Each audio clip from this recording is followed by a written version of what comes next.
Good afternoon, ladies and gentlemen, and welcome to Oldham County Fiscal Court. I'm David Vogel, Judge Executive. Happy to have you here today on the what is this? The 5th day of April. Time's flying by. If you're able to stand, please do so. We say the Pledge of Allegiance at the beginning of the meeting. I pledge allegiance to the flag of the United States of America and to the republic for which it stands, one nation under God, indivisible, with liberty and justice for all.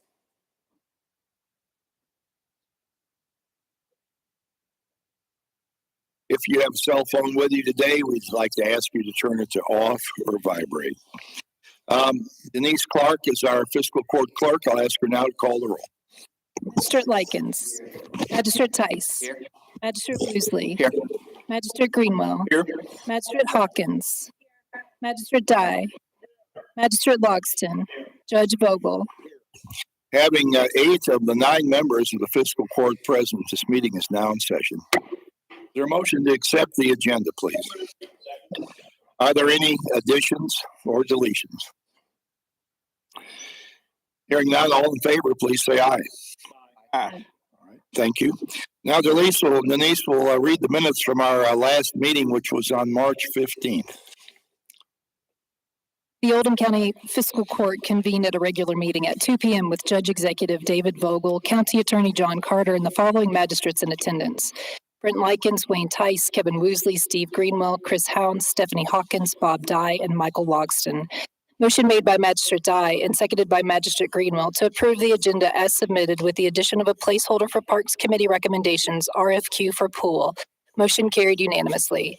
Motion made by Magistrate Dye and seconded by Magistrate Hawkins to approve the meeting minutes from March 1st, 2022. Motion carried unanimously.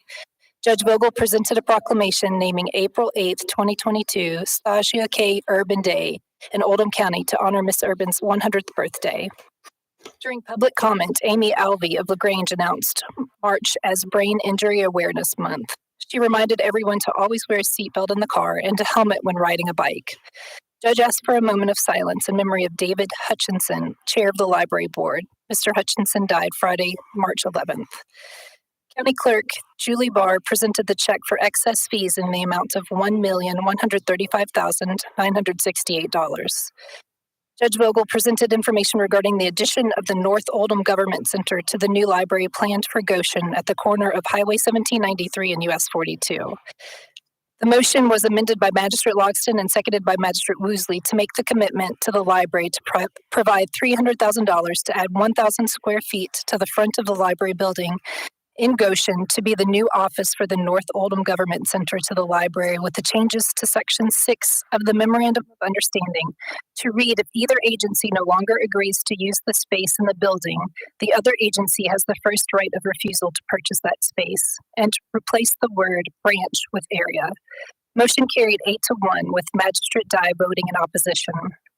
The following sealed bid was opened and read aloud for the Aquatic Architectural Engineering Services RFQ received from Branstetter Carroll, Lexington, Kentucky. The RFQ was provided to Parks and Recreation Director Gary Parsons and Deputy Judge Executive Kevin Nuss for review. Motion made by Magistrate Hounds and seconded by Magistrate Woosley to authorize the payment of the payables. Motion carried unanimously.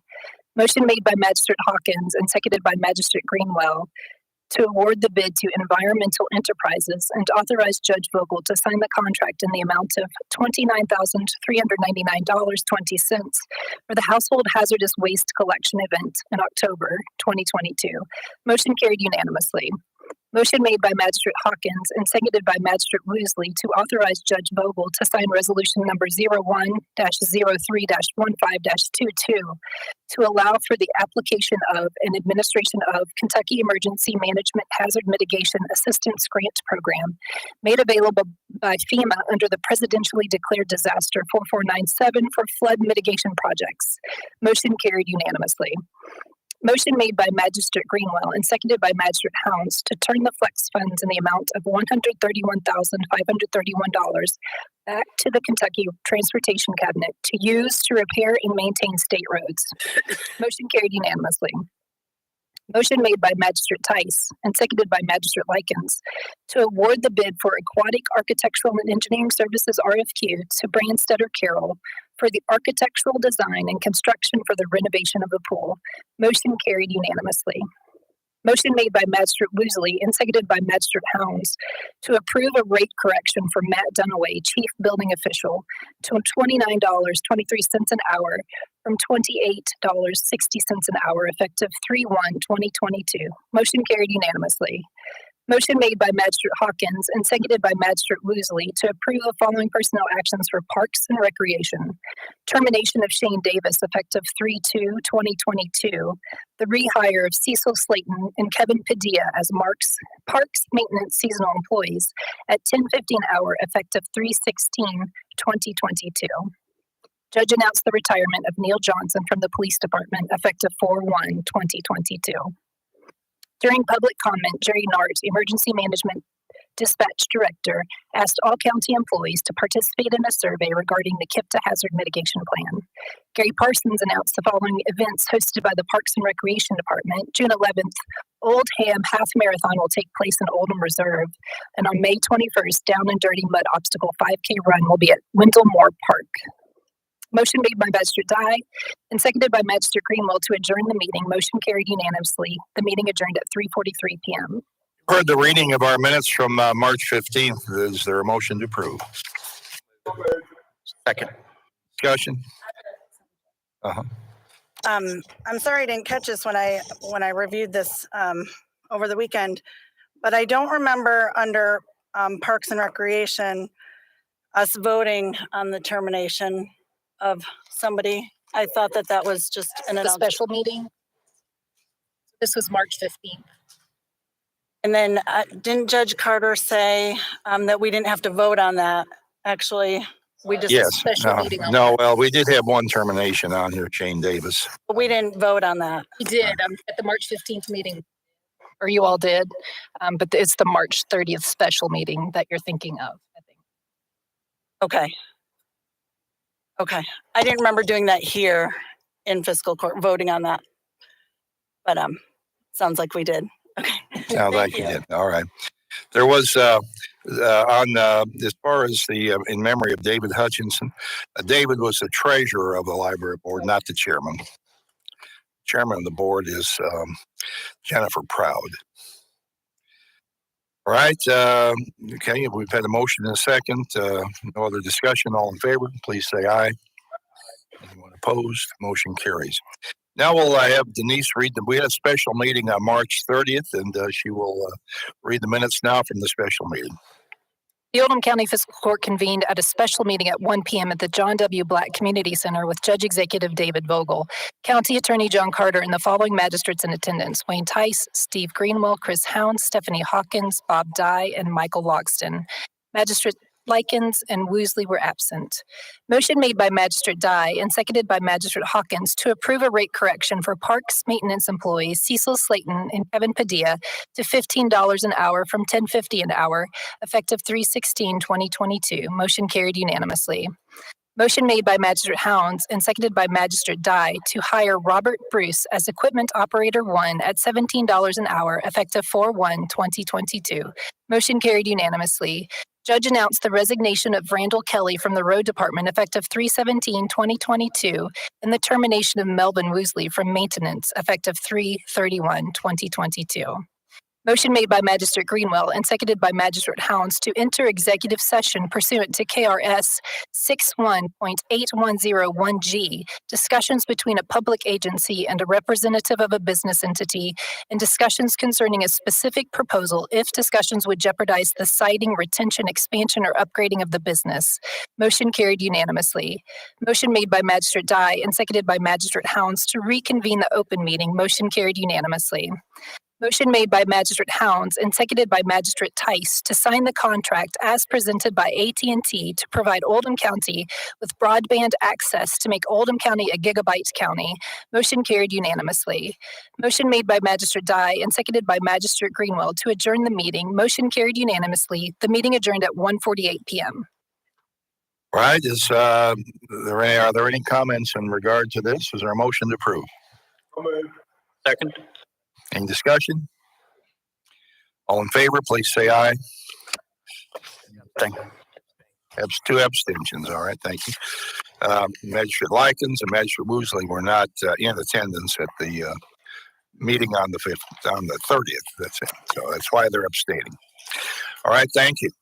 Time now for the first presentation we're going to have today. I'm very happy to welcome David DeCour with a group from the Oldham County Engineers of Tomorrow Robotics team. David is going to come forward and tell us about the team, and then we also have a short video to watch. And all members of the team, please come forward. And we have another person there. And all right, welcome, David, and welcome, team members. Thank you, Judge. My name is David DeCour, 4703 Deer Meadow Lane, LaGrange. And I'm here to introduce and talk about the Engineers of Tomorrow robotic team. We have some of the kids and one of our mentors as well. So I'll let them introduce themselves briefly and then go into the presentation. All right. Great. You can leave your mask on, but your mom would probably appreciate if you took it off just so you can see your whole face on TV here when we. My name is Ben DeCour. I am in 10th grade. I go to Oldham County High School. Great. All right. Thank you. Ryan Weathers. I'm in the 11th grade. I go to South Oldham. All right. Great. Thank you, Ryan. My name is Coleman Meager. I am in 9th grade. I get to OC High. All right. Thank you. And my name is Terry Weathers. I'm a mentor for the systems and build team. All right. Thank you. Well, we're watching an engineering marvel right across the street from us now as the Oldham County Courthouse building was moved last week. It took a lot of engineering and thought process to make that happen. And engineers are very valuable in our society because they create and invent all kinds of things for us, and they're out thinking ahead of the rest of us. Are all surprised when some new thing comes out or somebody can do something, but a lot of brain power had to go into it. So I congratulate you guys for being interested. And I know David said the team is a little bit larger, but some are on break this week and gone. So go ahead, David. Thank you, Judge. We have it's a pretty diverse team. We have kids from I think all the schools. At least we have South and Oldham. We have a North kid, but men, women. But it's a young team, so we need more people going forward. We'd love to have students that are interested in math, science, but it's not just that. We do have build teams that actually build the physical robot. So we're learning how to use power tools and presses and so there's a lot of mechanical parts to it. We have and it's very much a cooperation. We have kids that are on the programming team there's kids that do CAD. They're working with real computer automated design. We have kids that are on the build team. We have kids that are on the systems teams, and they decide what engines or what motors we're going to use, what drive systems we're going to use, which robot we're going to build, how we're going to build it. We competed in our first tournament in 2 years in Peoria, Illinois. Because of COVID last year, it was a virtual tournament, and actually I wasn't involved last year. And we finished top 20. We were picked to go on to the quarterfinals, which is great for a young team. And then in Knoxville this last weekend, we actually made it to top 10. The kids figured in the first tournament that, our robot needed some more flexibility as to how it lines up. And you'll see in the video that there's a cargo. The red and blue balls are called cargo picking up and moving around. And then at the end, there's also a hanging part. And so the team got together and said, hey, what could we do better? So we improved the motors that we used, and we changed the hook system so that we didn't have to line up a certain way when we went to the hanging part, so that we had the flexibility to be a better teammate. Because if you look, there's 3 teams on each side. There's 3 red teams, 3 blue teams, and it's not prearranged. So, or by us at least. They're determined by the random kind of picking, and then you have to figure out how to work with strangers. And then at the end, when you get through 70 or 80 rounds of competition, then the teams pick who they want to be aligned with. So again, we made it to the top 10 overall, and then we were one of the first picks for the first round. So we were a first round draft pick, if you will. So I'm really super proud of the guys and girls. And then additionally, we actually won an award for the whole tournament for having one of the most reliable robots. Our robot didn't fail at any point during the entire tournament, which a lot of teams couldn't say. So they did a really excellent job. I'm going to show you a video real quick. It is about 3 minutes long. The beginning of the video, you'll see there's a real red and blue pentagon type shape. Those are called tarmacs. And the first task you have to do is to exit the tarmac, but it's completely autonomous. So there's nobody touching controls. The robot has to do it on its own. And then there's a whistle. And then after the whistle, then our guys take control, and you'll see the robot moving much more erratically and much quicker. And they do an excellent job of getting through. And you'll see at the on the screen there's a 0 of 20, and on those things they're counting how many balls make it into the pit. And so there's benchmarks for all those things, and you're trying to get as many what they call points as possible. So without further ado, we'll get started. Yeah, we are 2783 right there, right in the middle on the red side.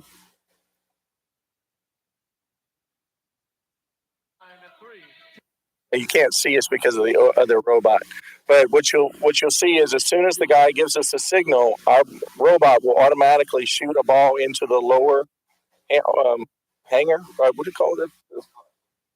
Hub. Thank you.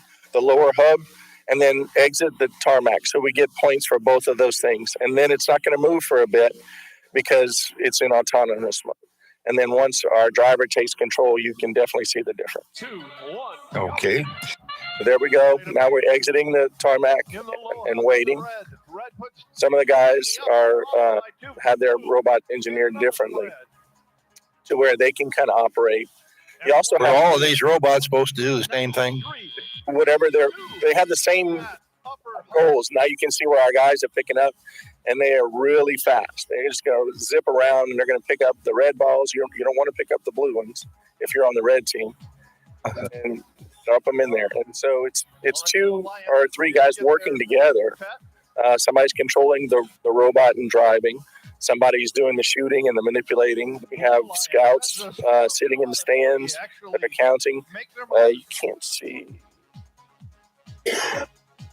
You see, we've already got 16 balls into the hamper, the hub.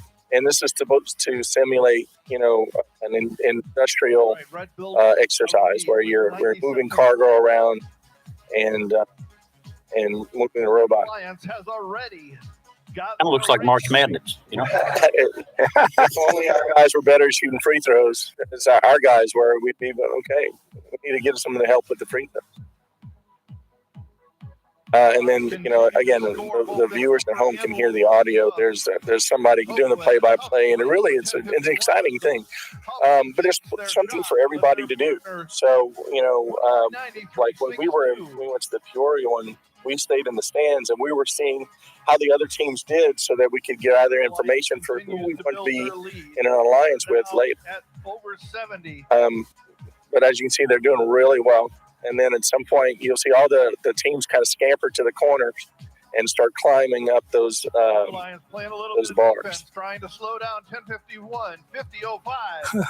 RoboBucks. 30 seconds. We're in the end game. We have 2 robots in red.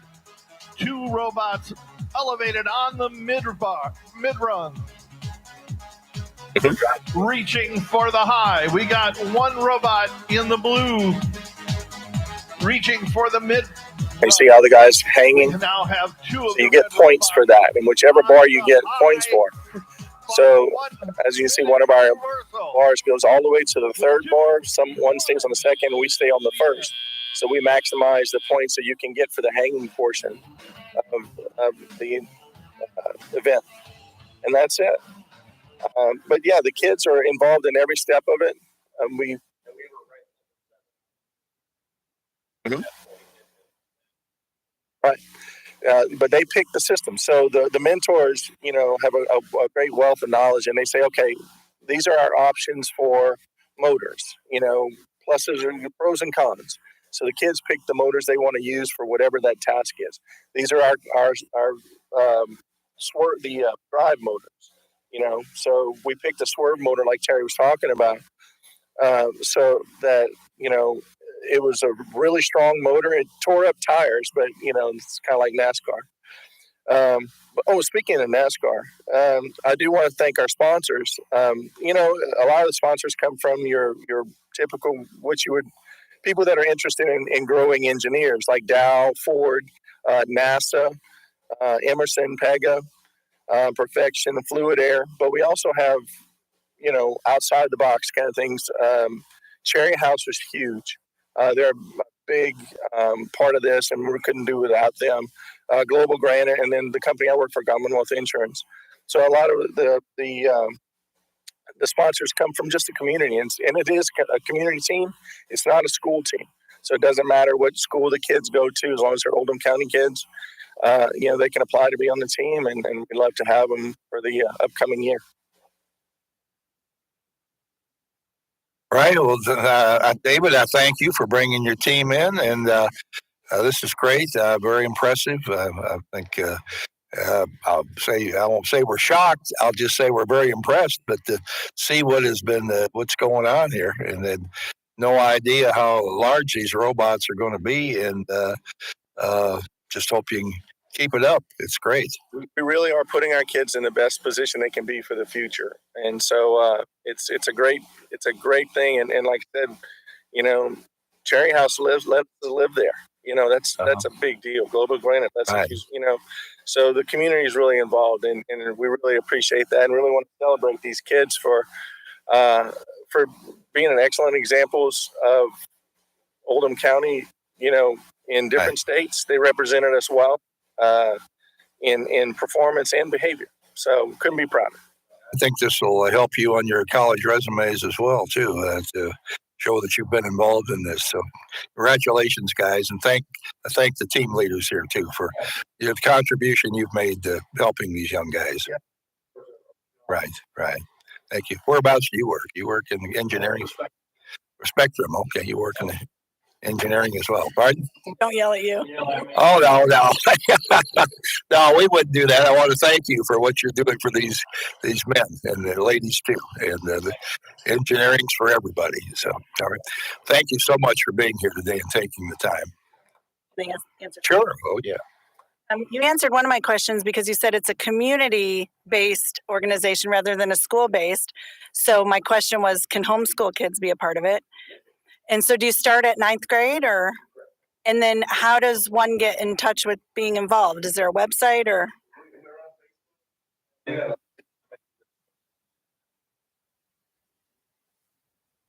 Reach out.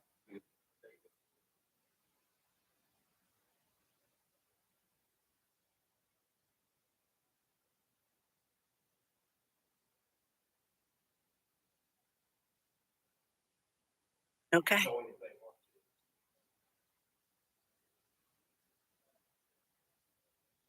Like I said, I'm a retired pharmacist and insurance agent, so I have no expertise in robotics. But it's something that my son and I can do together. We're learning together, and so you add what you can add, but the parental involvement is a big deal. Like I was in charge of making all the reservations for the hotels. Some parents bring snacks, whatever. So it's well worth getting your child into. It's a good activity, like I said, to do things together. Okay. Just out of curiosity, was there any particular reason why one team was red and one was blue? It changes during the match. So you have to be able to, it's very much like NASCAR in that you have a pit that you have to go to. And so one match you may be a blue team, and then you got to switch your bumpers out and put the red bumpers on there and get ready for the next match. And like in Peoria, we had to replace one of the motors on the shooter, in 10, 15 minutes that we had between our next match. So, I mean, these kids are just knocking it out of the park. Imagine, I wonder if that was due to maybe the college school colors there. No, if we did, we'd be wearing LSU purple. So it's just they're picked that way. Have they ever been to the trip? It's like a field trip or an open day at UPS Sort Center. Y'all seen that? They may have in years past. Like I said, this is my first year. I don't know how many years. You need to make some. I don't know how to make the arrangements, but that is something to see, and it truly is. I think there's like 53,000 motors working in that whole building. We've had UPS as a sponsor in years past, and so it may be something that they have done previously. I'm just not aware. I wanted to see. It shocked me how much they did. So anyway, I want to think about that. Next time we need to move the courthouse so we can get these guys to do that. Right. Do it quicker. Measure Woosley. Four motors we need to move the courthouse, but we're going to hire a Chick-fil-A to move it, but it didn't work out either. Ben, Brian, and Coleman, as I told you before the meeting, I've had the pleasure of watching this team grow over the last several years, and just really proud of you the way you represented Oldham County. You truly are our future, and we're happy about that. And Wayne and Terry, thanks for your leadership on this. Or David, sorry, David and Terry. This is Wayne. It's Linda's husband. Right. Viewers at home, there's like, cameras add 15 pounds and there's like 4 cameras on me. So. Okay. All right, thank you for being here today and bringing this to our community. Thank you. The next item on our agenda, it's a budget amendment request from the county clerk, Julie Barr.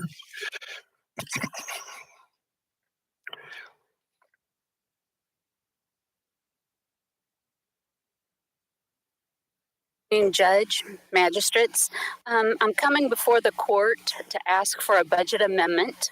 I am going to have a retirement at the end of July, and I'd like to ask for an increase so I could go on and hire someone now. I'm pretty at the maximum of my salaries, and so I emailed all the magistrates my thoughts. And when I was speaking to the different magistrates, I spoke to Magistrate Hounds, and I've never heard back about, thoughts or anything. I think I mentioned it to Magistrate Greenwell.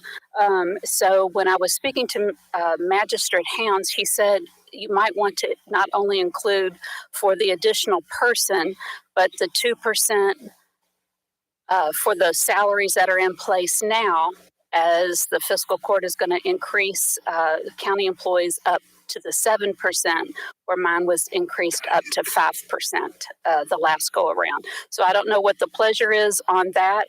I have my budget as it is now, 2% and a new person, no 2%, and 2%, no new person. So I don't know what the pleasure is of the court. I can tell you that if we do 2% and new person, it will increase the line item by $63,400. If we do new person without a 2% increase for the existing employees, it's $41,700. If we do no 2% only with no new person, it increases $21,400. Okay. I'll ask this question. You've asked for $35,000 annual increase, but the person's going to be, it's only 6 months. Why do you need an annual increase on a 6-month addition? That's what the salary would be. And so I actually... 35 for the balance of the 6 months. Correct. I did not amateurize it out. But it whatever it is, whatever the court agrees, whether it's you all do the math or me do it, and give me that line item, that increase. It could be 17.5 plus 2%. Well, and benefits and all the fees All associated. everything. It's not just salary. It's just easier, but I don't care however we do it. Are you saying the 35 includes the retirement, insurance, and Social Security? No, that's the base So because we had made an agreement of when we talked about increasing salaries that it wouldn't go past a minimum. Would 40,000 cover your 2% for everybody, and then this employee for the rest of the fiscal year? Let's see. Let me see which one with 2% new person. 4 is 2% only. So new person without the 2% is 41.7. That's an annual. Full year. Yes. So we're just looking at now through July. Benefits need to be increased if the retired person is retired. She would no longer be getting the benefits, so then the new person would be getting the benefits. Here's the thing I'm going to tell you. I know what my person that is going to retire now, what their benefit package includes. I don't know what the new incoming person would include. I don't know if they need health insurance. I don't know. It could be comparable, but it may not be. Correct. And if they need health insurance, I don't know if it's single. I don't know if it's single employee spouse or employee family. I don't know. You just turned over how much? 1.3 million? It was I think it was a little less than that, like 1.2. I make a motion that we increase their budget by 63,400 to allow for a 2% increase and to allow for one replacement for a retiree.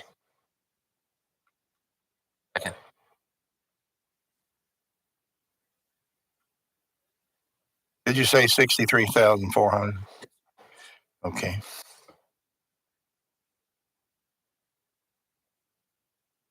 That should die.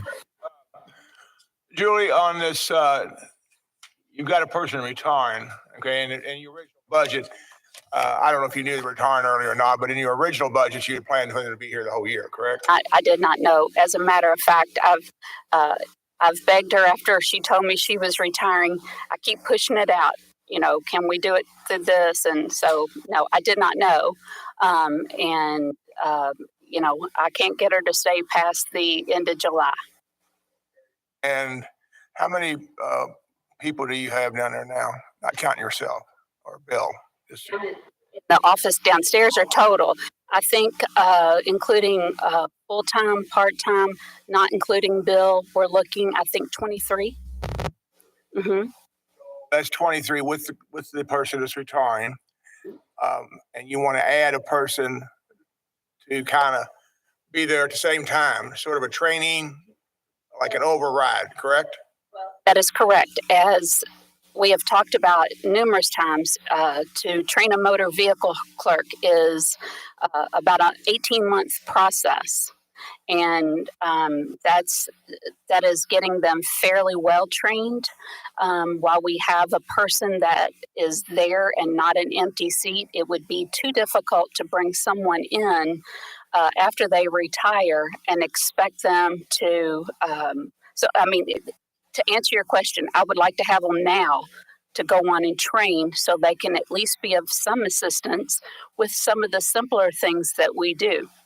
And I say the simpler things, but when somebody says, I just have a renewal, we all know that's the kiss of death. That means it's going to really be involved and it's going to be, but to have them trained to at least help with some of the simpler things. So you got this, I'm only speaking of just the one person that you have now that's retiring. When do you plan on bringing in this other person? At what date? It is approved today. I plan on making an offer tomorrow. Let's just say it's tomorrow. For one. And when is this young lady going to physically retire and be out from underneath our obligation? End of July. For May, June, July, it's 4 months. Now, I understand you want to have an overlap of 4 months. Is this the number here that's going to represent that 4 months? Probably a little higher, to be honest.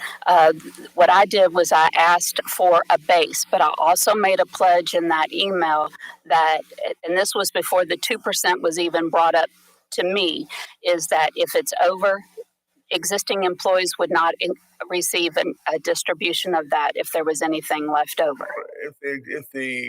whoever is supposed to get the 2% should get it, regardless. Those are the existing employees that are in the chairs today. I don't know if the number that Magistrate Woosley put out there. I would like to put is 4 months a fair number to you? When this person leaves and the other one gets away? Asking me to hold off. Override. Is it going to be 4 months in length? If let's just say I make an offer to this person tomorrow. First of all, there's a couple things that's going to have to happen. They discuss with their family. They give notice. They get hard. They accept your job. Mm-hmm. How long will you need this? If they can start without notice, it would be the first day they could walk in and sit in a chair. Time that this person leaves on July 31, right? Till your existing employee leaves. Correct. Problem helping you out because I know that there was other reasons why we're doing this, but I don't want to. I want to make sure that we understand that this new person is only going to be on this doubling. In other words, two people in basically one chair. Two people in one chair. When they go away, then I don't want to end up having one person slot, and all of a sudden now we've hired another new full-time person. In other words, your number of 23 is not going to get any higher. It's going to be 23, let's say 23 and a half for a while, but then it'll go back to 23. I've made it, I tried to make it as clear as I could. I just want to replace the person that is retiring. I want them to come in as quickly as they possibly can so they can be of service when this person walks out the door. This is a long-term employee that is going to leave a significant hole in the motor vehicle department in this main office. So my thought would be, and I would think that as servants of the county, we would all want somebody in place that can do a lot of good and help take care of our customers. I don't know any of that. I'm just wanting to know at what point in time do we go back to a 23 number? I don't think the person is going to stay 1 minute past the last day of July. I've tried to get her to consent to that, and it won't happen. So, at this point, I can't tell you I don't have a crystal ball what's going to happen down the road. This, we'll pay whatever you need here, all the benefits and all that, and the 2% and everything, and then that will end on the 31st, and the new person will take over whatever pay scale, whatever you arrange at that point. I don't know all those things. I'm not privileged to all that. Well, here's what I'm going to ask. Two things. Is the county in that much of a dire strait that this is that big of a deal when you're looking at very little money? That's number one. Number two, I'm laying out, what the need is, and the one clerk is going to leave the last day of July. I don't know when I can get the new person to come in. So if they can come in immediately, I want to have them there. I don't want to add anybody else into the staff. I'm departing. I want to leave that office in very good shape, but I don't want to load up anything. The next clerk can manage any additional employees after that. I don't know what else I don't know where you're going with this. I'm not willing to amend my motion. Hold on a second. Denise, would you read back the motion? Motion made by Magistrate Woosley and seconded by Magistrate Tice to approve $63,400 to allow one replacement for the employee in the county clerk's office. And 2% employees. 2% increase of what? As of match the 7% the rest of the county's employees are. But we haven't gotten 7% yet. We've gotten 4%. The 7% isn't going to come till the next fiscal year, sometime next fiscal year. We've given 4%. We intend to do 3% in the next fiscal year, but it hadn't happened yet. At the present time, the clerk's office is, let's say, ahead of the balance. Calendar year, not a fiscal year. So they, depending on when we catch up on that 3%, is when we would catch up with the clerk with the 2. The 2% being in the original motion. Was the 2% in the original motion, Denise? It's in my original motion and seconded by Magistrate Tice. Okay, to be honest with you, I don't quite see exactly how you come up with that number, but I don't have a problem with funding this through July the 31st. So my concern is that number too much or too little? I don't want to be back here discussing this again. I assure you that after I leave here today, it is not my intent to ever step in front of this court. So it's just not, I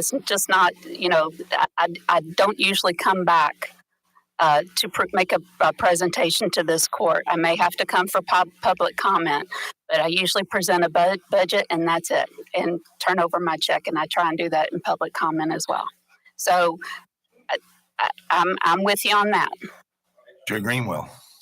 Usually get accused of being the voice of reason, so don't let it happen again. But it seems to me like we have an overlap of 4 months here. Is that correct? Between now, End of July. Yes, but May, June, July. that is correct. 1/3 of a year.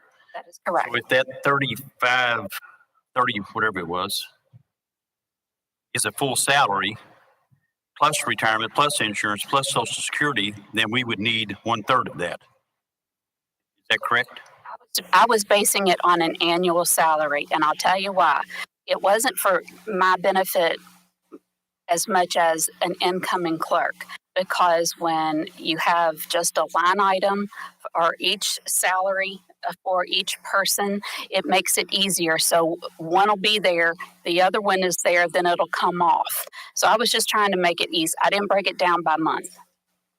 But does my method seem to make sense? It does, but it's like I said in my email to you, this was before a 2% was even discussed. If there was anything left additionally, it would not be distributed to the other deputies. So it'll be there for next year. One salary will come off. That's the salary that this person started at. It was just for ease, because I know what it was like when I came in.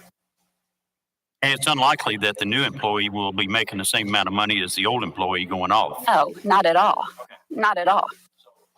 I mean, a third of a year is very generous, or generous enough. I absolutely see what you are saying. I just wanted to do the budget amendment based on what an annual is. So when the next clerk comes in, here are the numbers.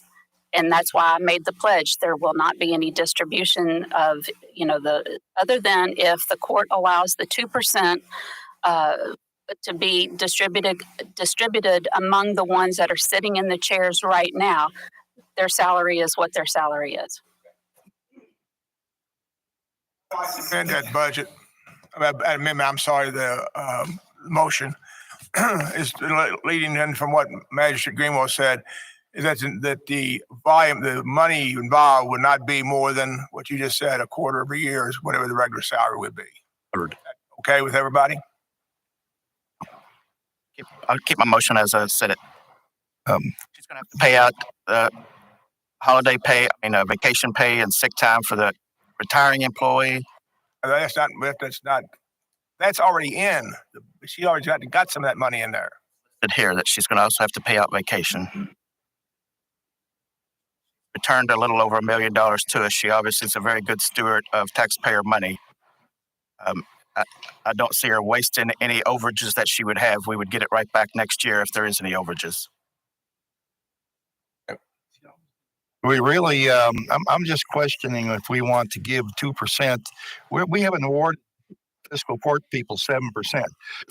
Why do we need to add the 2% in here now why can't we add it at the time when we give our increase next year to the employees? That's when we should add it to even out with the clerk's employees. That next We don't need to pay 7% this year while our people got 4%, because they'll come back after the first of the year and be expecting to get something. There's two things. Is that number one? I don't have it in the budget. My salary line item is pretty full. That's number one. Number two, I didn't know anything about the 2% until it was suggested to me. Number three, if you're doing it on a calendar year versus a fiscal year, would that be in July that would go into effect? Well, in other words, we can't issue 7% in this 12-month period to clerks people when the rest of the county got 4%.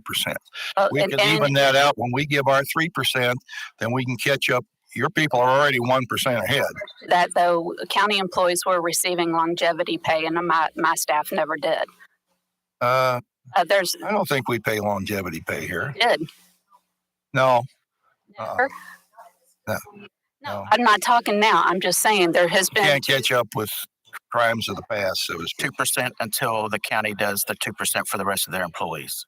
I don't care.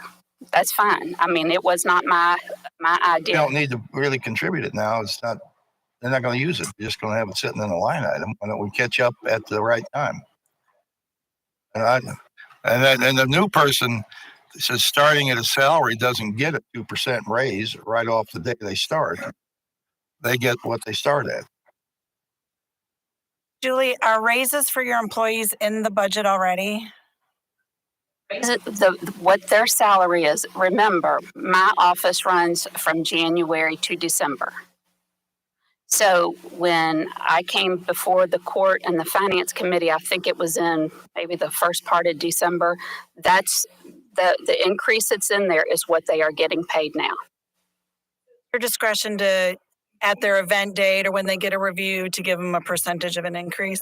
Effective as soon as the court approves, and it'll go into effect the first pay in January. Okay, so in your budget for last year, that's in effect right now for 2022 calendar year, were your employees allowed at the time of their review a raise? Yes.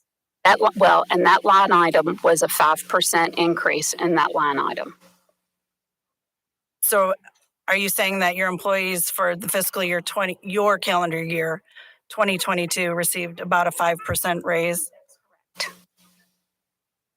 It's a little bit more than what we just approved. Right, we gave 4. So if we give 3 next year, then they ought to get 2. That'll even it up to 7 for both groups. If you would remember looking back at the discussions that were had about that salary line item, is we had employees in my office that were making less than $15 an hour.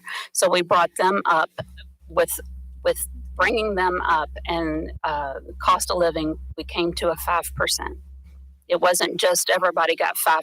We were trying to bring up some of the lowest ones that were making less than $15 an hour. And you asked me if I would pledge to never hire an employee at less than $15 an hour. And it's never been my wish to have somebody working less than $15 an hour.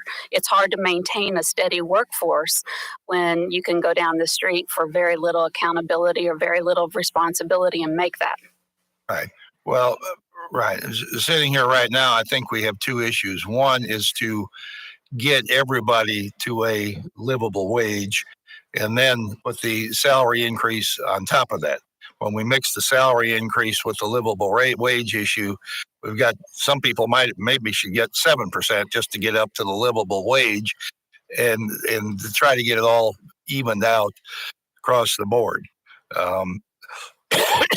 I have no problem with people. And we discussed that was a fair way to start, because you can make more money elsewhere, and it's not an easy job. But I mean, if this isn't the court's pleasure, I'll let it be and let the next clerk come in and Well, my feeling is we need to give you the money for the, I'm not worried about the 4-month overage or double pay for somebody or the benefits and so forth.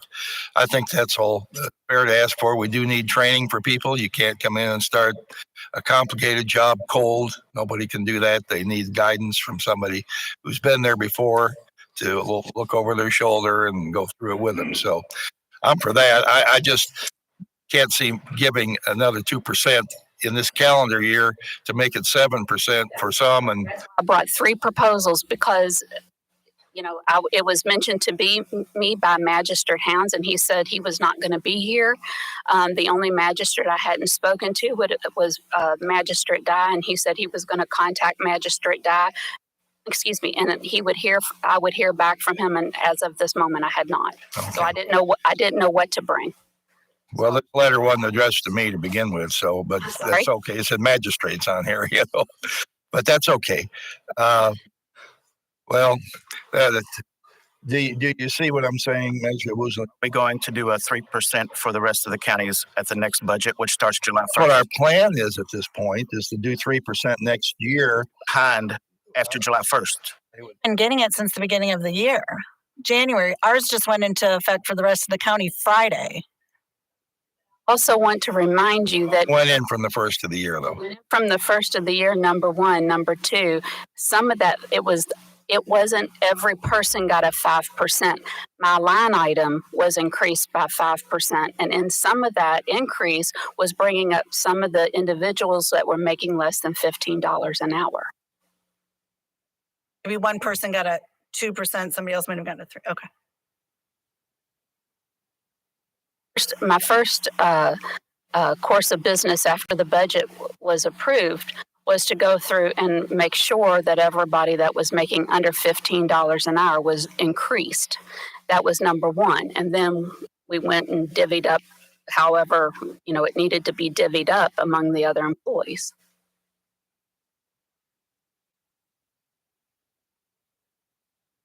Hey, Measure Woozley, are you willing to amend your motion just to go with what we need for this employee now? What is that? Julie said it was $35,000, didn't you? Base salary. You can't do that because I have to get the order signed, and it's a cumulative, not only salaries, it's the complete package. Okay. Well, are we willing to? You can figure that out with Melissa, can't you?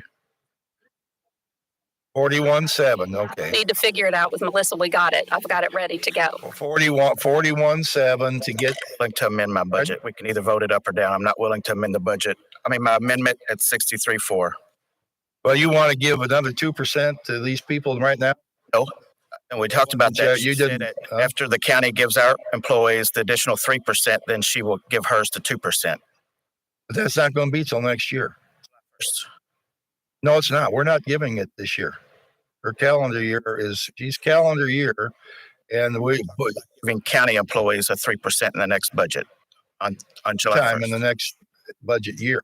It doesn't necessarily mean July 1. And when we do the 2%, then that'll trigger her to do the additional 2% whenever that happens. Okay. So if it's over, it'll be over, and we'll get it back next year. Oh, it's parity. Yes. Right. Okay. You agree to that? I guess you do. Oh, I'm sorry. To that. What we're saying. Yeah. I do. We just want to keep it even. But I understand. But if we've got some low-paid people there, then we need to look at that second. We need to look at that at the same time and just separate that out from the raise. I mean, we kind of assumed that everybody got 5%. Now you're telling us that no, sir, that was never did discussed. That differently among the staff. Well, actually, it was discussed. We had one magistrate that asked if they could tell me how to divvy up the money, and that is not the role of the court. The role of the court is to approve my budget, and I have to set the. But there is. Okay, but I won't pick on you. You've been saying other times, though, if you had some $15 people, maybe they should have been brought up sooner with other distributions. I don't know. We can't go back and figure out how everything happened for the last 10 years. Never the stopping point with that. Okay, I have a motion on the floor and a second to raise, to allocate 63.4 for this. Is there any further discussion? 2% to go into effect when the rest of the county's increase on the next fiscal budget goes into effect. Yes, that 2% and allocated in this amount of money. Mr. Woosley's nodding. Should that be part of the motion as well? I will change the language to add the 2% when the county issues our 3%. Make it an even 7 for both entities. All right. Does that make sense? Ace, are you okay? You seconded it.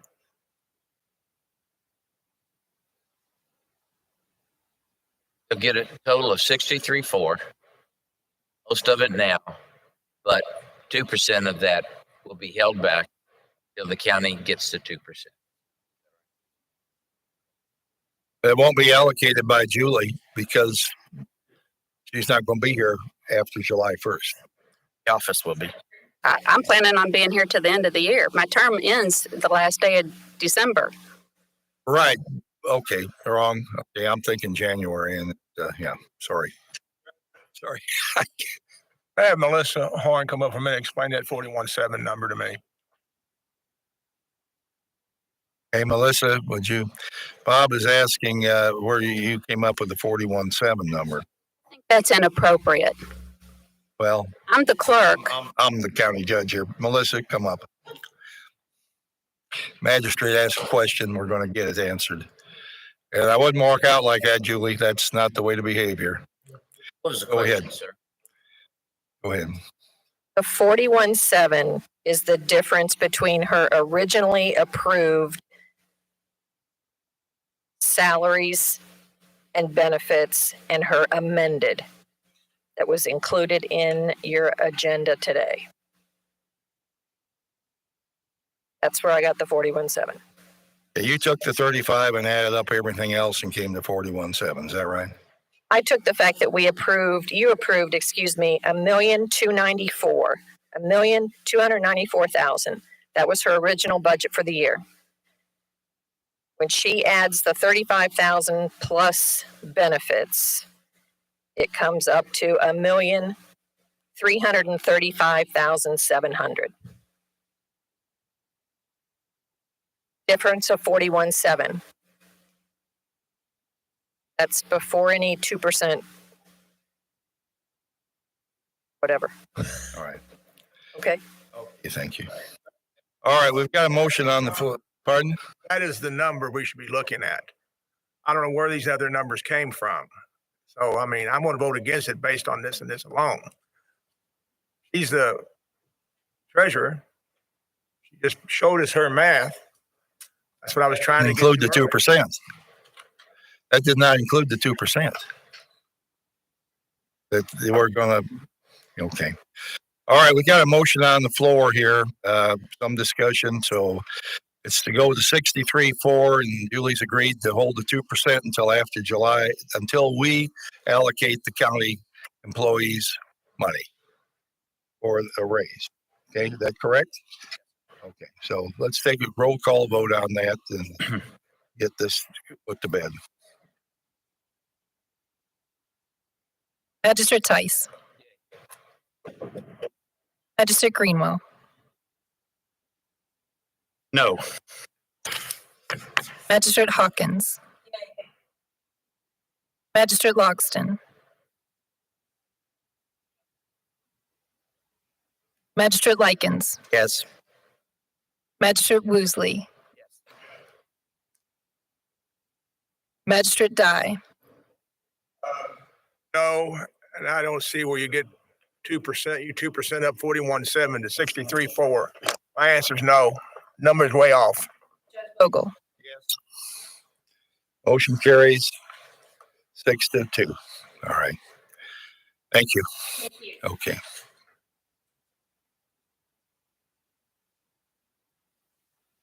Next item on today's agenda has to do with the stormwater culvert replacement bid openings.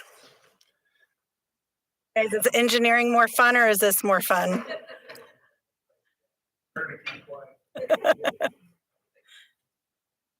All right, thank you for coming.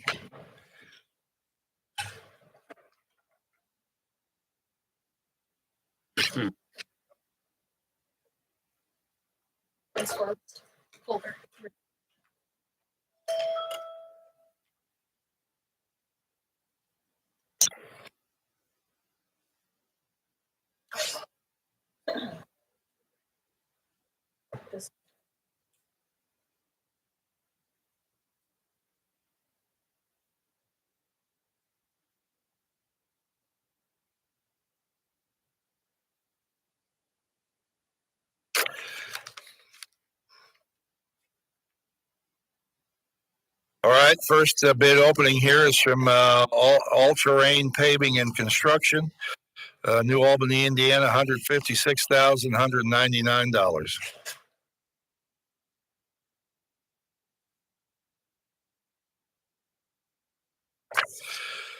The next second bid is from Louisville Paving and Construction, $196,000. That's it for those two. That's two bids. All right. All right. Now we have bid openings for tennis court resurfacing, and there's just one. We're going to take a look at it, and we'll decide later in the meeting about it.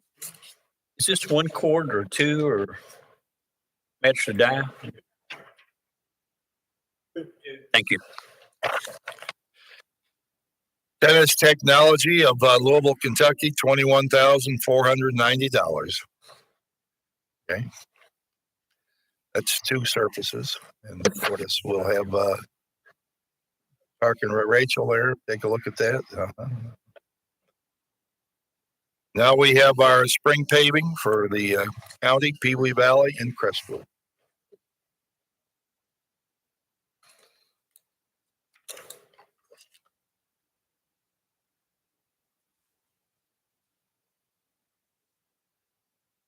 All right, group one is okay. Let's see what.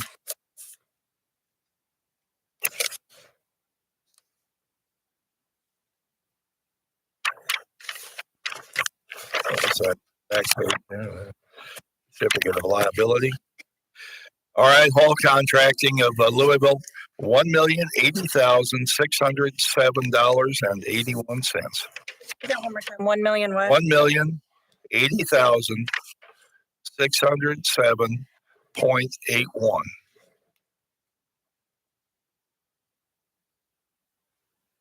Second bid is from Libs Paving, Floyd Knobs, Indiana, $826,852.78.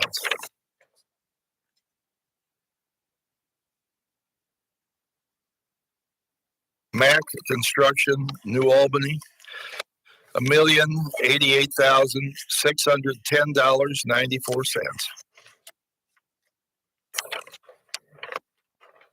What was that one again, Judge? $1,088,610.94. The last one. Final bid is Louisville Paving, $1,046,100.35. $1,046,100.35.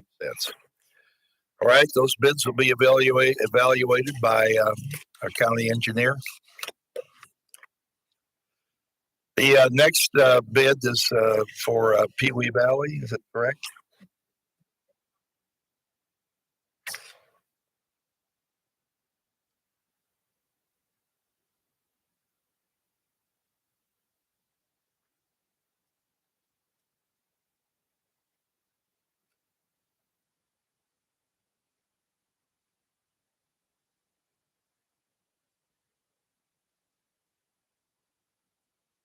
I'll read it. Remember that.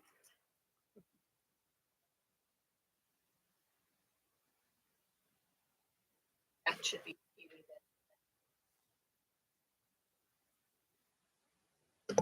I hate you. Okay, I guess we'll do Crestwood next. And No, we're doing Pee Wee. still on Pee Wee Valley. Okay. The wrong one in the wrong. Okay. All right. So. Got a little confused there. Pee Valley.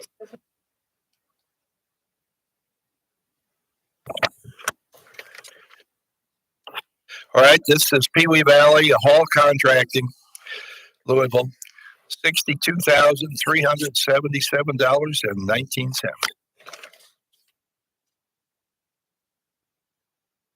Second to bid here for Pee Wee Valley. Flynn Brothers, Louisville, $58,054.40.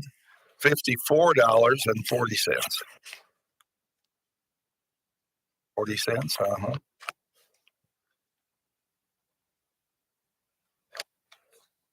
The next one is Libs Contracting, New Albany. Floyd Knobs. $48,639.53. The next one is Mac Construction of New Albany, $60,774.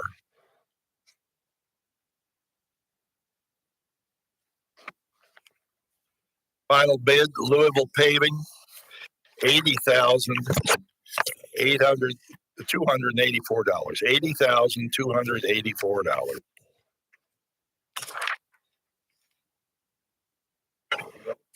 All right. Now Crestwood.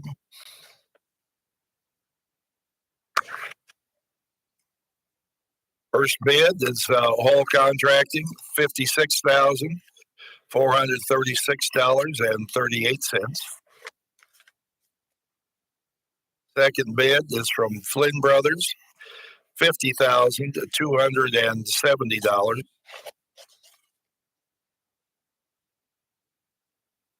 Third bid is from Libs, $44,086.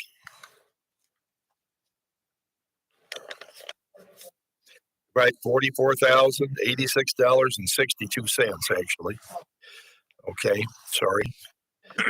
Mac Construction is $53,621.40. Last one is Louisville Paving, $67,543. All right. There we go, Crestwood. Okay, thank you. Now, we have another bid opening here. This is for a telephone system.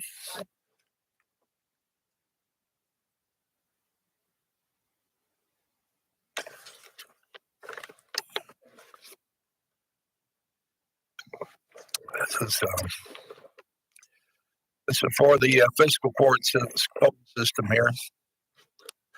Contract with our current vendor is going to be expiring pretty soon, and they're welcome to rebid, although we may have some others as well. All right, this is Crosspath Telecom Network, $2,698.96 monthly. It's a monthly cost, 2698.96. Did you get it? What was it again? What was it again? 9896. 2698.96 Per month. per month. All right, Granite Telecommunications, Quincy, Massachusetts, $4,901.58 per month on a 3-year term. Are all these 3-year terms, Melissa? All right, made their bid. Okay. Is this the last one? Or a couple more. Next one is Integration Partners.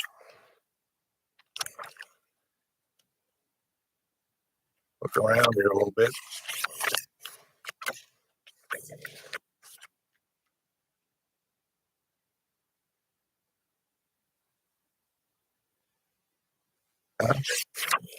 And who's that? Is this the same one? It is.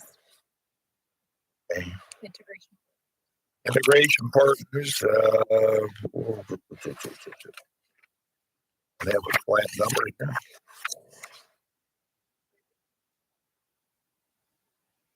It looks like $3,206.57 per month for a 36-month contract.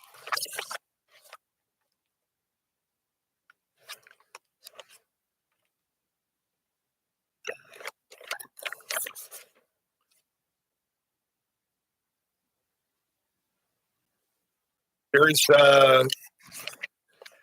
Mattel Platinum Partner. Is this Mattel, Mittiel? It says Cloud9. Is it the Unknown name. Anna, Texas. all right? VI Voice over Internet Protocol Networks, I guess. I don't know who this is. We'll figure that out if we can find the price in here. Are they from Cherry Hill or Texas? Cherry Hill. It doesn't say where they're from here, right? I haven't found it so far. Quotes, page 3. All right.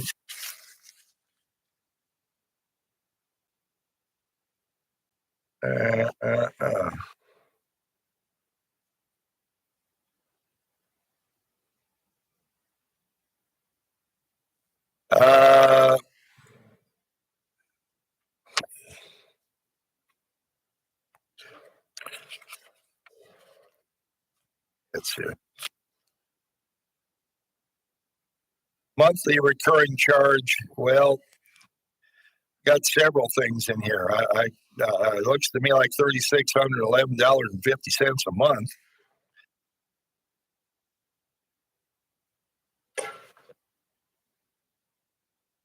This is Cherry Hill, New Jersey.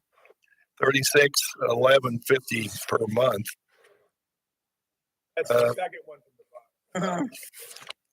Yep. VoIP Networks, Cherry Hill, New Jersey. But they've also got something else in here for. This will have to be looked at. I don't know what these other things are in there. If you want to buy it outright, or if you want them to come here and service the thing, because there's more complications in there than I can figure out on the spot here. All right, the next one is for Kinetic Business. They've got monthly cost $1,651.94. The vendor Windstream Services LLC on behalf of itself and affiliates. 1651.94 Per month. Yes. I know. Is that also a 3-year contract? Well,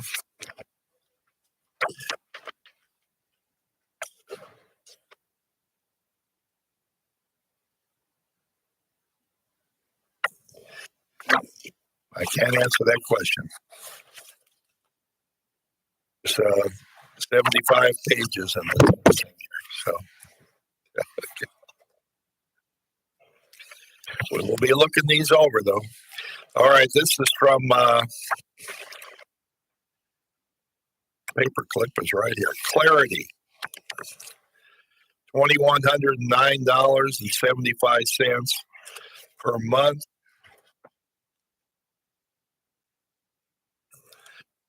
And tell you if this was, we didn't ask for a 3-year contract. We just asked for a bid.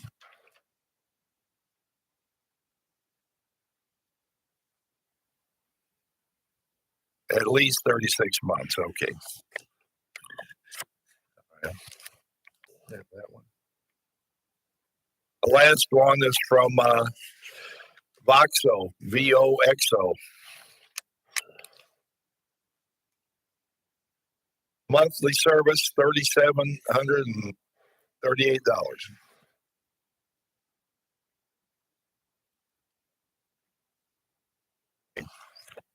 This is fairly complicated stuff, so we'll have to take a couple of weeks to evaluate it. Hi. All right, so we've done that. Now we're on to the jail budget. Mike Simpson.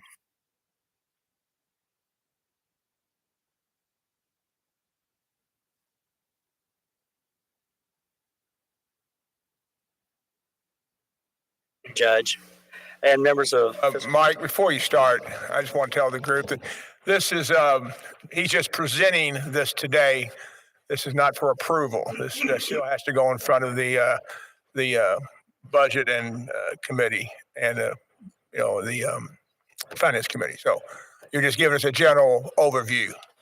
That's right, Bob. And I think most of the members of the court have seen me walk down this aisle before, other than Mr. Kevin Woosley. So it's Kevin's first opportunity. So Kevin, hopefully I can help you and you can understand some of the things we're going to be talking about here today. But I will say, Bob touched that point. It's all across the state of Kentucky. Jailers must present by April. But again, as Bob said, it's not for adoption. It's just to be able to review. There can be some changes made between now and July 1st. So hopefully everyone has that. I will tell you, anytime you start something, there's always an ending. And for me, I started in 1986.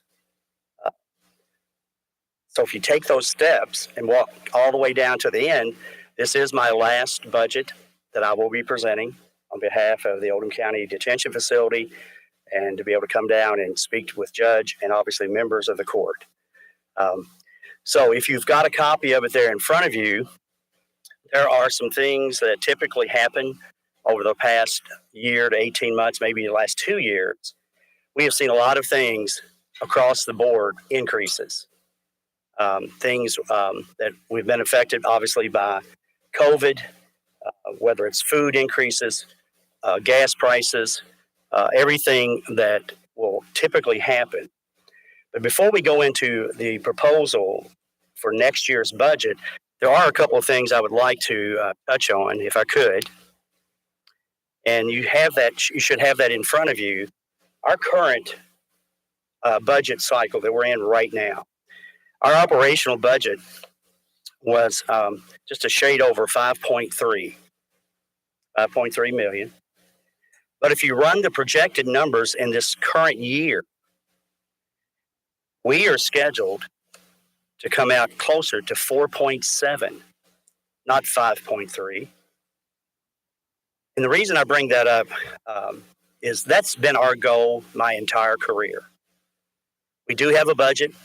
That budget does get approved by fiscal court, but we just don't put it in a filing cabinet. We work with that budget every year, year in and year out, to try to manage the cost, things that we have direct control over, and that's what we do. So we are running, again, potentially at June 30th, actually coming in at 4.7. And that's on the expense side of our budget. On the revenue side, what we're doing there is we budgeted, we projected, and you can see that FY on the 22, just a little bit over 4.7, a little bit over 4.7 in revenue. We are projected to bring in almost 5 million.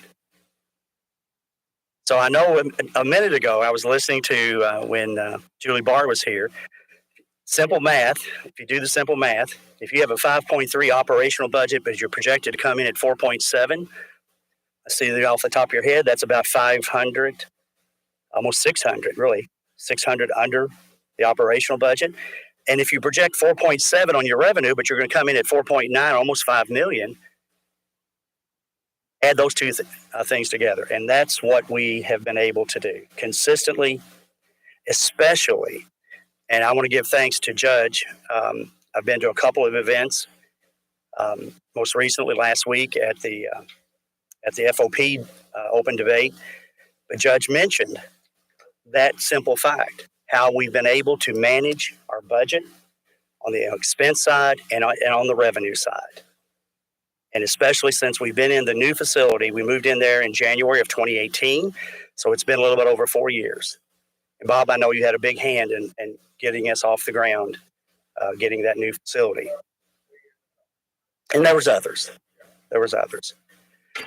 So then now if we jump forward to our current proposed budget, I do have some other good news that I will share with you, but if you look at the number, we'll talk about the operational side, the expense side. It's 5.5. You can see that on your, you should have that in front of you. And there were a couple of line items that there was a Supreme Court decision that came down and it affected all the jails all across Kentucky. And this, we're talking about the per diems, booking fees, medical reimbursements that we could collect. And that's up in the revenue side. And if you look at, it's blank for the proposal for the next fiscal year. But I will tell you, we just got the bill passed in Frankfurt. It actually made it past, as far as the last thing I heard from our executive director, it passed the governor's desk.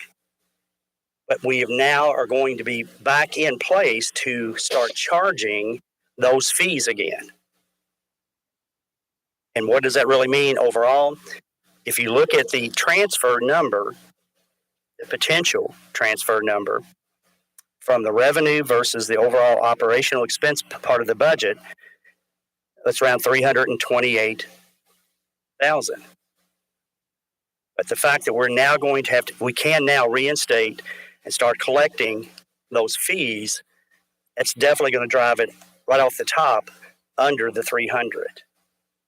And again, as I pointed out, operational budget, the current budget 5.3, we're scheduled to come in at 4.7, and we're increasing our revenue. And that's not just through my effort, that is through the efforts through my staff. They put their nose, here's a good old saying, they put their nose to the grindstone and they work hard because they know what the expectations are. And I have a high standard, but they meet, bless you, Judge. And they meet those. We put out goals and ambition, and people who have worked for me for X number of years, they understand where we are, what we have to do, and to accomplish those goals. So with that being said, so Kevin, I didn't see you jump up and run away, so that's a good thing. And you know, this is my 36th year, Judge, that I started in 1986. This is my last budget. Plan on a lot of different things that I've not been able to do in my life. Well, one of the best things that happened to me, and I know, Judge, you had a small medical procedure. I was able to walk down this aisle because I had a full knee replacement, but I've bounced back from that. I can't run yet, but I'll get there sooner or later. So I'll open it up for questions, Judge. Okay. Anybody have any questions on the budget? That's why they built golf carts, Mike. A golf cart, Bob. Thank you. I do have a question. All right, Master Woosley. The new legislations that passed on the inmate per diem and the booking fees, those are paid by the actual inmate. Yes, Kevin. What happens with that? A lot of times when new 1015, that's what's referred to as a new arrest. A lot of times they don't have money when they come in, but we always, even from the beginning, before the Supreme Court ruling that came down to kind of put the brakes on that, we run negative balances. So what we're able to do, and we contracted with a company, it was called Pay My Jailer, believe it or not. And so if someone that was being released from our custody and they owed us any type of fees, but they didn't have the money, we would allow them opportunity to start making payments toward that outstanding bill. And if some of them wouldn't do that, obviously, but then if they were ever rearrested and came back in on maybe another secondary charge or a new charge, but if they had money and they owed us money, we would take upwards to 50% of that money that they would bring into on that new arrest. Or we would turn the entire case over to this company, and then they would send out solicitation letters and collect those fees for us. Booking fee was around $35 before. Is that in the new proposal? Yeah, that's about where the range is. And one of the things that we had to work with the legislation was to try to get a consistent fee all jails. But the problem with that, you have small jails, you have medium size, and you have the larger size jails. So trying to get, we did talk about that. That didn't quite go through because some of the jails charge different booking fees and other fees that they could collect, like if it's medical reimbursements or whatever the case may be. Gotcha. Manager Likens. Thank you. Can you maybe fill us in on how you got by the COVID at your jail, and also maybe talk about work release? Where's that stand?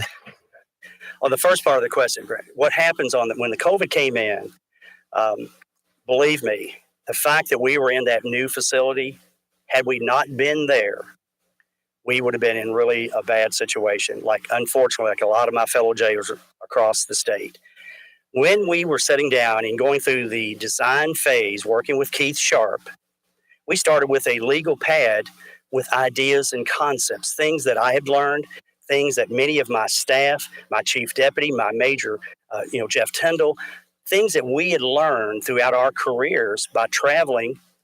And when we sat down with Keith Sharp, we said, we would like to have this. We would like to have this particular feature. So we were able to put in this new jail. We had 32 individual isolation cells. And then here comes COVID. So what we had to do also was the 32 cells put us in the best position to be able to go through a quarantine procedure. And we pushed so hard because we were still getting, through our federal contract, we were still getting inmates coming in from all over the country. And again, Kevin, here's something. I'll go back to you, Kevin, because I always want to make sure.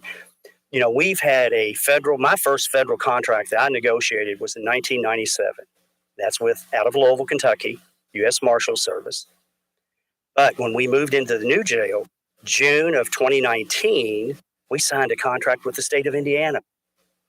And we've been going to Indiana. And so but that's what it was happening, because if we had not been in that new jail with those 32 isolations, and then the work release part of that, the connectivity, the court systems, because we had to limit the number of people that were coming and going.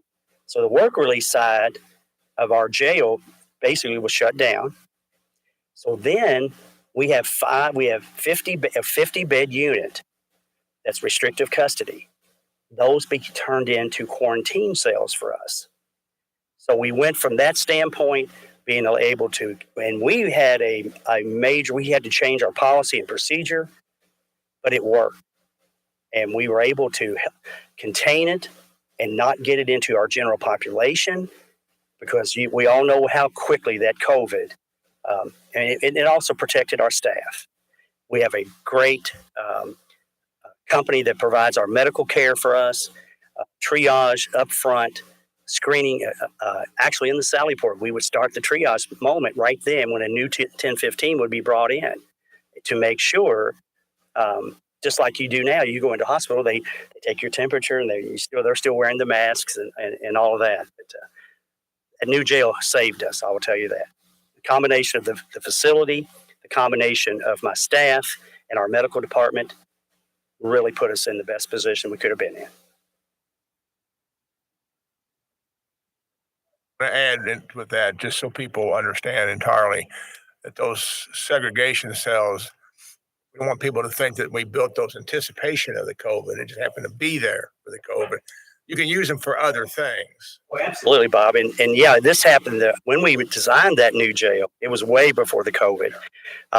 One of the basic guidelines, a lot of new facilities, they would love to have, in other words, we're 332 beds, but 32 of those beds, as I said, are isolation cells. So, but if you take the general population, which is right for us, was right at 300, and 10%, if you could get that, it's like pulling a rabbit out of the magician's hat. But if you could get 10% of what your general population and turn those and build it as such as individual, because you're right, you're going to have other issues. You have inmates that have no contact. You have problems within your housing units, and they've got to go to isolation. And I'll also say 2 of those, Kevin, just to make sure, and Bob knows this, 2 of our 32 were negative airflow isolation cells. And these were our medical isolation cells for 2 of those. So if anything became airborne, and if you remember way back when COVID first came out, people were all over how is it being transmitted. Some people thought it was airborne. So obviously having those two, and we worked those two cells a lot. So we were able to do that with the negative airflow. And that's just a major plus, So. Hey, on the work release per not having these inmates out is costing us a lot of money. We spent, considerable amount of money recycling because we didn't have any inmates there to work. Right. Other counties have people out on the street working. Isn't it time for us to start putting some people out? I mean, and not to correct you, that's not. You mentioned work release. Work release is different than work detail. Yeah, okay. Work detail. Yeah, right. That's what I was thinking. The problems that we went through, even when COVID started, we lost a lot of state inmates because that's what they were doing. They were trying to get them not just out of the jail system, but they were being released from the state level because they want to try to minimize the number of COVID cases and spread and all that. So there's classification issues. The ones that we did have, working with Parks and Rec, maintenance, everybody that was using the inmate work detail program, it's level 1s or level 2s, and there's certain types of supervision. And we used to do the annual training right here when we were out there doing it. So what has happened, we have controlled intake, but it's hard to even get them in there to get them classified on the state level. And hopefully when they did, they would send them back to us, Judge. So right now, and then obviously we still have to work internally. It takes upwards to 20 state inmates that work in the kitchen, because we run 2 different shifts to be able to get all the food prepared. And we also utilize the state workers inside to keep our jail clean and that type of thing. So our numbers right now, looked this morning, I think we had about 38 state inmates, but things are changing now. They are finally, because what they did for any inmate prior in the early stages, they had to be vaccinated to be able to go out and work. And a lot of your inmates, they don't want any part of that. They've since changed that a little bit. They've kind of eased up on the restrictions on that. So our goal is, yes, we're going to get that. We're going to reaching out to some of the other, we have a great working relationship with the inmate, the lady who actually processes. She actually lives here in Oldham County.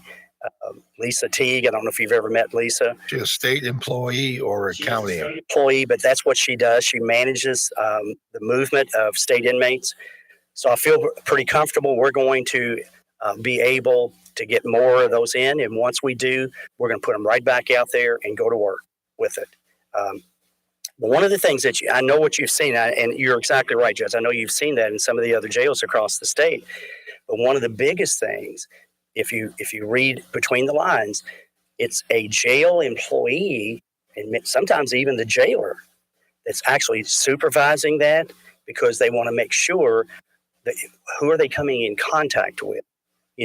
Prior to the COVID-19, we felt comfortable, different people would come and sign them out and they would supervise them. But what's happening now is just to try to minimize.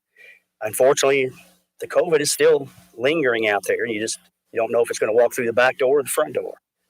So, but we were definitely, there's a couple of departments that could use people. And, I agree. It's we're actually paying for contract labor, the recycling that, I totally understand it. Going, yeah. And once we are able to start doing some things, and once if they get back into Rotary where they can get classified faster, right. And if they come back as a 1 or a 2, we want them, right. and we're gonna start getting. I mean, what is our capacity? Is about 343 overall in the jail? 32 isolation cells, and we have 300 general population cells. And then how many? What's our breakdown now between state and federal people on the 300 cells? Right. And this was just the other day. I didn't get a chance because I had to go to Rotary today, and we had a different subject matter down there. But we have probably right now, I think I did look yesterday, Judge. We had 146 federal inmates. Again, we had about 38 on the state level. We actually had about 38 out of county. So that's where we are right now. So if you add those three things together, Bob, you're good in math. What was it? Yeah, yeah, right, 210, something like that, a little bit higher. And then the other thing that I will share with the court judge is we also finally, through our efforts, through the Kentucky Jailers Association, I've been in Frankfurt, there was a day that I couldn't get there. I sent Major Tyndall up there and met with our president. We finally got a $4 increase on the state inmates. So it's $4 per day, however many state inmates that you're housing. So we finally got that increase. So again, all these fees that doesn't show up on the copy of the budget that you guys have right now, we're going to kick that back in place. That's going to be a nice bump. And that $4 increase obviously is a good bump. We finally got that passed. But we do have some capacity there if we could find some more federal people to go in there. And we've had this kind of touched on this discussion year in, year out sometimes, Judge. The federal contract, one thing that they don't guarantee us any, it's all based on, and what you're going to see there too, because they slowed up arresting people, and especially in the beginning of the COVID time frame. But oh yes, and I will tell you this, we have, when we signed that contract with Indiana, guys, we get so many complimentary letters from attorneys, United States attorneys and even with the United States Marshal out of Indianapolis, they have kind of switched, and the way we perform, how we perform, we're in the service industry. We're doing a great job with it, and they're saying they're going to start primarily using us even more. So that's. Well, we can use the business, I guess. Absolutely, I agree 100%. But that's why I wanted to mention our current budget, how well we have done. And again, Judge, I know you've mentioned that a couple of times. I appreciate that. But what is your policy on jail staff working private duty jobs? One of the things that we've trained on this, we have indicated to them, if they do an off-duty job, okay, we go through it, what I call the do's and the don'ts. First of all, you're not representing Oldham County Detention Facility, not at all, okay? You and I both have an insurance background, okay? One of the things that I tell them, if you choose to go do an off-duty job, okay, that you make sure that whoever the company might be or whatever the organization might be, you can ask them for a certificate of insurance. Because when you're operating on their property or doing their job for that private company, you want to make sure if something negative happens that you are similar to a contract labor would be covered. So they do not wear any Oldham County detention shirts. They don't do that. And so we talk to them, we talk, again, the do's and the don'ts, and that's what I ask them to do. And, both of us have an insurance background way back. Do they take sidearms to these jobs? They do yes, they have their own weapons. They don't use any of the detention. We own some weapons ourselves. We do not allow them to take one of our weapons if they're doing off duty. So they must, and whatever weapon that when we go to the range, and I have a range master. He's sitting right back here behind me. When he takes them, they must qualify with the weapon that they're going to carry. So that's how we cover ourselves. Have they had training that a law enforcement officer has training in how to handle a weapon on the street with a civilian population and so forth? I'm concerned that our jail people don't have this type of training, but are out working civilian jobs. Well, what they do when we actually go over to the Department of Corrections at their range. So we go over there a minimum of twice a year, and through Train the Trainer, we have certified trainers that are range masters. We talk about those types of things, Judge. When we know, now not all of my staff do off duty, but there is a percentage of them. One of the biggest one is right down at the fairgrounds. They're guarding the expeditions. I think it's what it's all expeditions down there now for the Ford company. But that's where we train them on proper procedure. Now, if they go and do an off duty, if that individual company or whatever it might be, if they have specific things that they want to tell them, then they obviously can do that. which is really a good thing too, because they do off duty at different locations. A lot of them do the church. They're just doing traffic control when they're coming in and out on Sundays, that type of thing. So between the training that they receive from us and any training that they might receive from that particular off-duty job, so it's a combination of the two. Well, I would think if they're working somewhere where there is insurance is provided for any mistake they might make, I just don't want something to happen, come back on fiscal court in some way. And they should have to generate and have on file the certificate of coverage. Yes, and that's what they have to get. That's what we tell them as part of our training from that standpoint. Anybody else have anything they'd like to ask about the budget here? A couple things I'll tell you just a second. Go ahead. If no other questions, one of the things also I have with me, I just got it in. One of the increases, unfortunately, our medical department, which is Southern Health Partners, Kevin, that's who it is. So, Judge, I have a contract. I'll give it to you here in just a second for your signature. But if you need to renew that contract, in part of our increase, there was a 3% increase. Food's gone up, gas has gone up, medical care has gone up, everything's. So I do have that for your signature. And you want me to go ahead and just bring it to you? Well, yeah, right. I mean, are we expecting to have this come before the court today, or did Well, I got it in, so I brought it with me. Okay. Just, however you want to handle it. I mean, we've had some, let's say, I won't say dispute is not exactly the right word, but the police have brought people to the jail that have been cleared by EMS, from traffic accidents and so forth. Southern Health Partners has refused to let these people into jail. Then police take them to hospital. Officer can sit around over there with somebody for 5 or 6 hours. And then if that person refuses to have a medical test at the hospital, kind of leaves us up in the air here. We had a meeting with Southern Health Partners probably 4 or 5 months ago. They're supposed to look into this and come back with a restatement of their policy or reconsideration. They've never gotten back with us at all. Okay. Well, one of the things, let me just kind of broaden that as far as an answer is concerned, Judge. Having that medical provider in a jail facility that we trust, that we believe in, and unfortunately, what we've all seen here lately is the challenges and the issues that Louisville Metro Corrections is going through. And it's not a good thing by any stretch. Probably since November of last year, of 2021, they probably have had anywhere from 8 to 10 in custody deaths. And that's really not a good, obviously it's really bad. That's not a good thing. I hate to say that about but having a medical provider that can triage or make that medical decision, that takes the responsibility off of my staff, because we're not trained.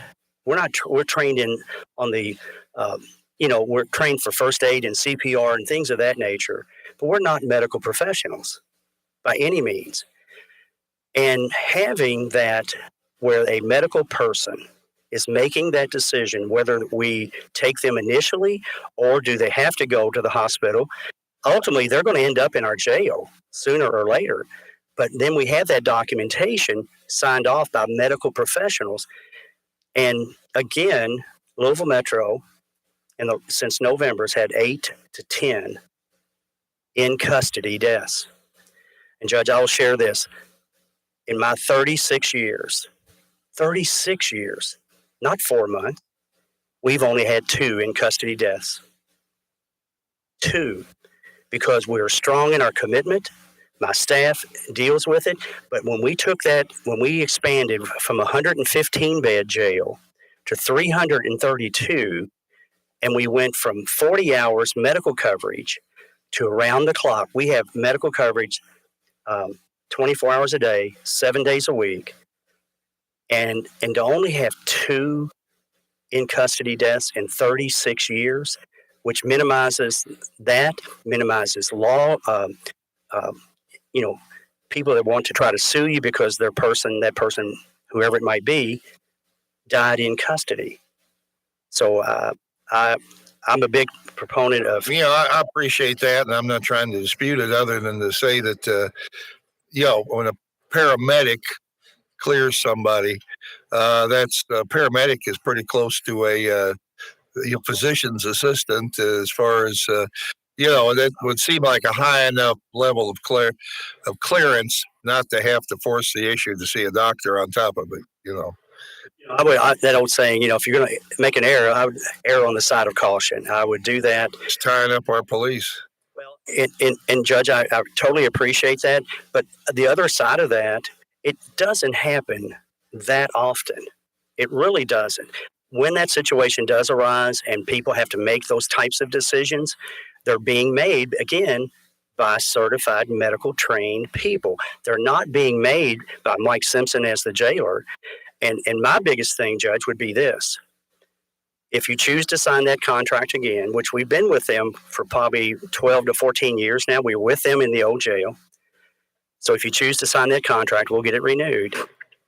And you see the premium that we're paying. So if we're paying the medical company in excess of $700,000 for them to make that decision, to take the responsibility off of not just myself or my staff, it takes it off of the county. Well, but they're not taking it. They're sending it to the hospital. Let them take it. Well, but eventually, if they make that decision, they're trying to cover themselves before they take somebody. Well, I would say, but it keeps us. Why would we change? Why would I? I'm not a doctor. No, I'm not a nurse. I'm not going to override somebody that we hired to make that decision on behalf of the county. So that's always been. But we work well, Judge. We work well with all the agencies. You'd have to, and we have video every time any police agency in this county, whether it's state police or county police departments, LaGrange City, probation, parole, when they're bringing somebody in, they will do a call ahead because sometimes they need not medical triage, they need security triage. And my staff is in that Sally Port when they pull in every single time to assist, to motivate, help, or move people quicker. So we want those police officers out of our facility as quickly as we can, Judge. And that's always been our goal, and that's how we operate. And that's why we don't have lawsuits. And I'll give you a name, and most people at this court probably doesn't. I don't know if anybody's ever heard the name Greg Belsley. He's one of the most attorneys, and I don't know if Tate's heard of Greg Belsley or not, but he loves to sue county government, county agencies, and he does it across the board, all across the state of Kentucky. He lives just over in the Prospect Goshen area. Greg has never called me. He's never been in our facility, not one time. And he is so well known, Judge, for filing lawsuits, and he has never done that because he knows who we are and what we do. And we have been successful to keep that person out of our facility. Okay, what Mike has given me here with the Southern Health Partners would like a 3% increase for 22-23. The base annualized fee would go to $732,557.76. That's $61,046 a month. What does annual outside pool cost pool limit 60,000 with 80% refund provision? What's that mean? Well, because a lot of our different agencies, Judge, it doesn't have to be paid by Southern Health Partners or cover the cost because, like I say, most on our federal, our Henry County contract, and our Trimble County, so they're responsible for any medical for their inmates that's in our facility. Yeah. So, does the jail committee have a you want to look at this? It says it isn't it? It's they're asking for a signed copy before April 29th. A little bit of time here.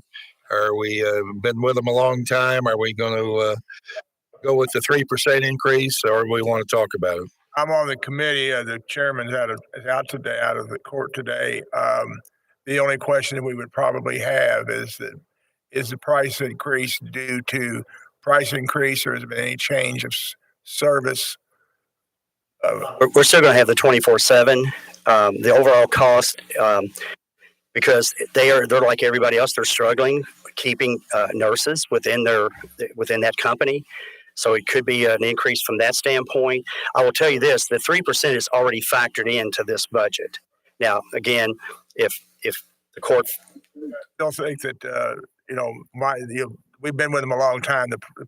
The work product is probably pretty much the same, but I still think you should have our county attorney look at it just to breeze over it, just to make sure there's not a if and or in there that I'm not familiar with, or maybe Mike could have missed it. The safer way to go with Mr. Carter or Mr. Thomas, whatever. All right. Well, fun voting on it. Well, that's right. I mean, this is not really a contract. This is a request for a 3% increase. Contract is probably no different than it has been. I don't think that. I think that's right. I think it's just a natural increase. Just asking. Is up automatic renewal. Right. I don't know all the particulars of the contract off the top of my head. It's been a while since I've been on there. I don't think it's a change of contract. It's just for. I don't think that is the case, Judge. You might call it a cost of living, But regardless, if it's just an increase in the annual fee, you still have to be the one that signs it. Right. You have to vote on it and give you the authority. So. Right. Well, that's what I'm asking. You get the contract in hand. Sit tight. Okay. All right. We do have a little bit of time. Back on it for the second meeting this month. Yeah, Judge, that'll be fine. All right. Anything else that you have here? I do want to have one more thing I wanted to share with you guys. And it's important because I think it's important. If I could just read this real quickly to the court. I received this from an employee that started at the jail. He's been actually gone for a while, 2017. So it was just prior to us moving into the new facility.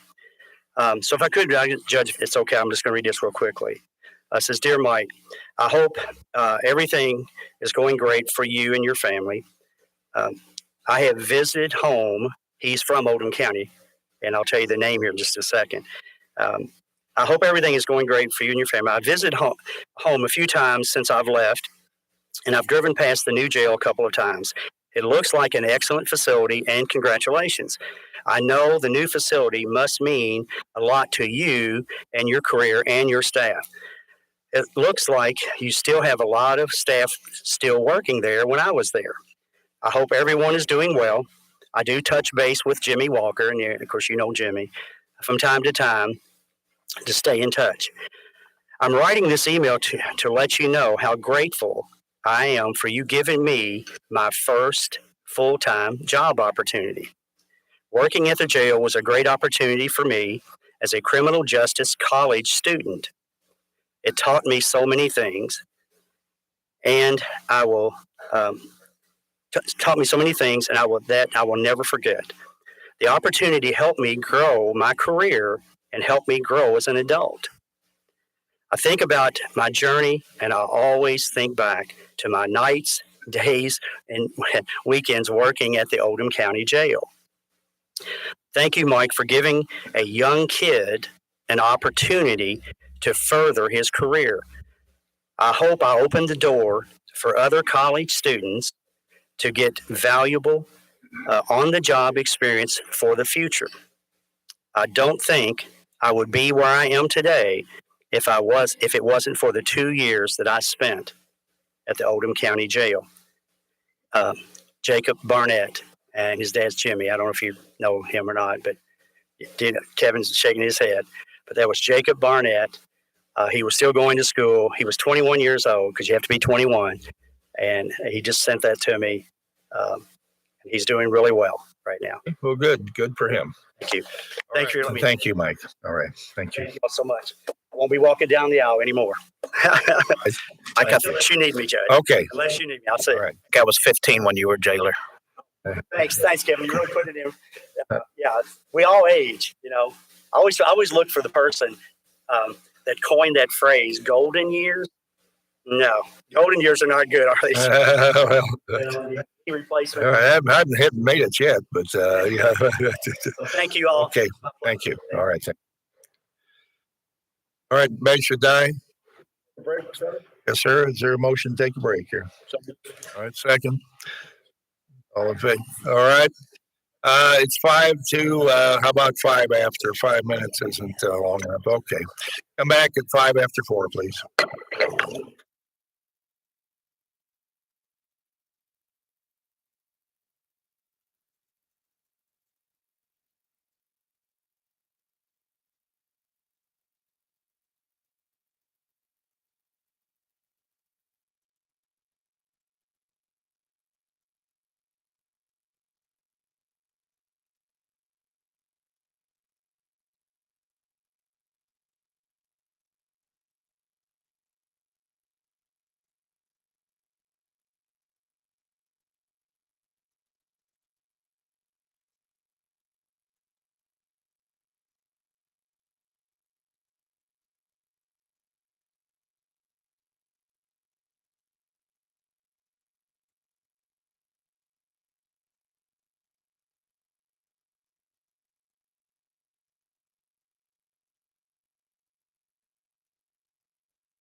Is there a motion? We go back into session, please. Motion, Judge.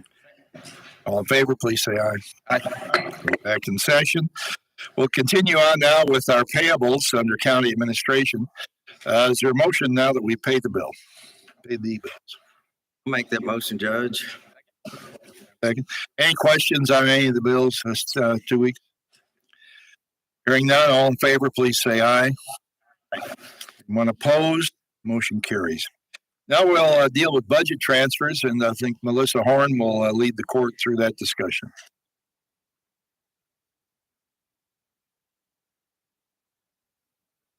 Today, I am going to ask you for line item transfers in the budget totaling $139,228.33. And this should bring us current through the end of March. All right. Moved and seconded. Are there any discussion, questions about any of these transfers? All right. Hearing none, all in favor, please say aye. Anyone opposed? Motion carries. Thank you, Melissa. All right. Now we're on to contracts and resolutions. Item C, the Buckner Connector Project, the supplemental agreement number 5 with the Kentucky Transportation Cabinet. Belinda, we haven't seen Belinda Demas for a couple of months. Good to see you, Belinda. This is an agreement between Fiscal Court and the Kentucky Transportation Cabinet authorizing construction funds for the Buckner Connector Project. This agreement authorizes $1,702,000 in federal surface transportation block grant funds. We also call those SLO funds, and $575,000 in federal coronavirus response and relief supplemental appropriations act funds. The SLO funds require a 20% local match, which will be met with the value of land that was donated to the project. And the Coronavirus Response and Relief Supplemental Appropriation Act funds do not require a local match. And we are asking Fiscal Court to allow Judge Vogel to sign the agreement. All right. So this contract is really for $2 million, whatever those two add up to, yeah. Right? And our 20% match is met with the donation of the property. Is it correct? All right. Is there a motion that we accept this? Judge, I'll make. All right. All right, is there any discussion here? Yes, sir. Yes, when's dirt going to move?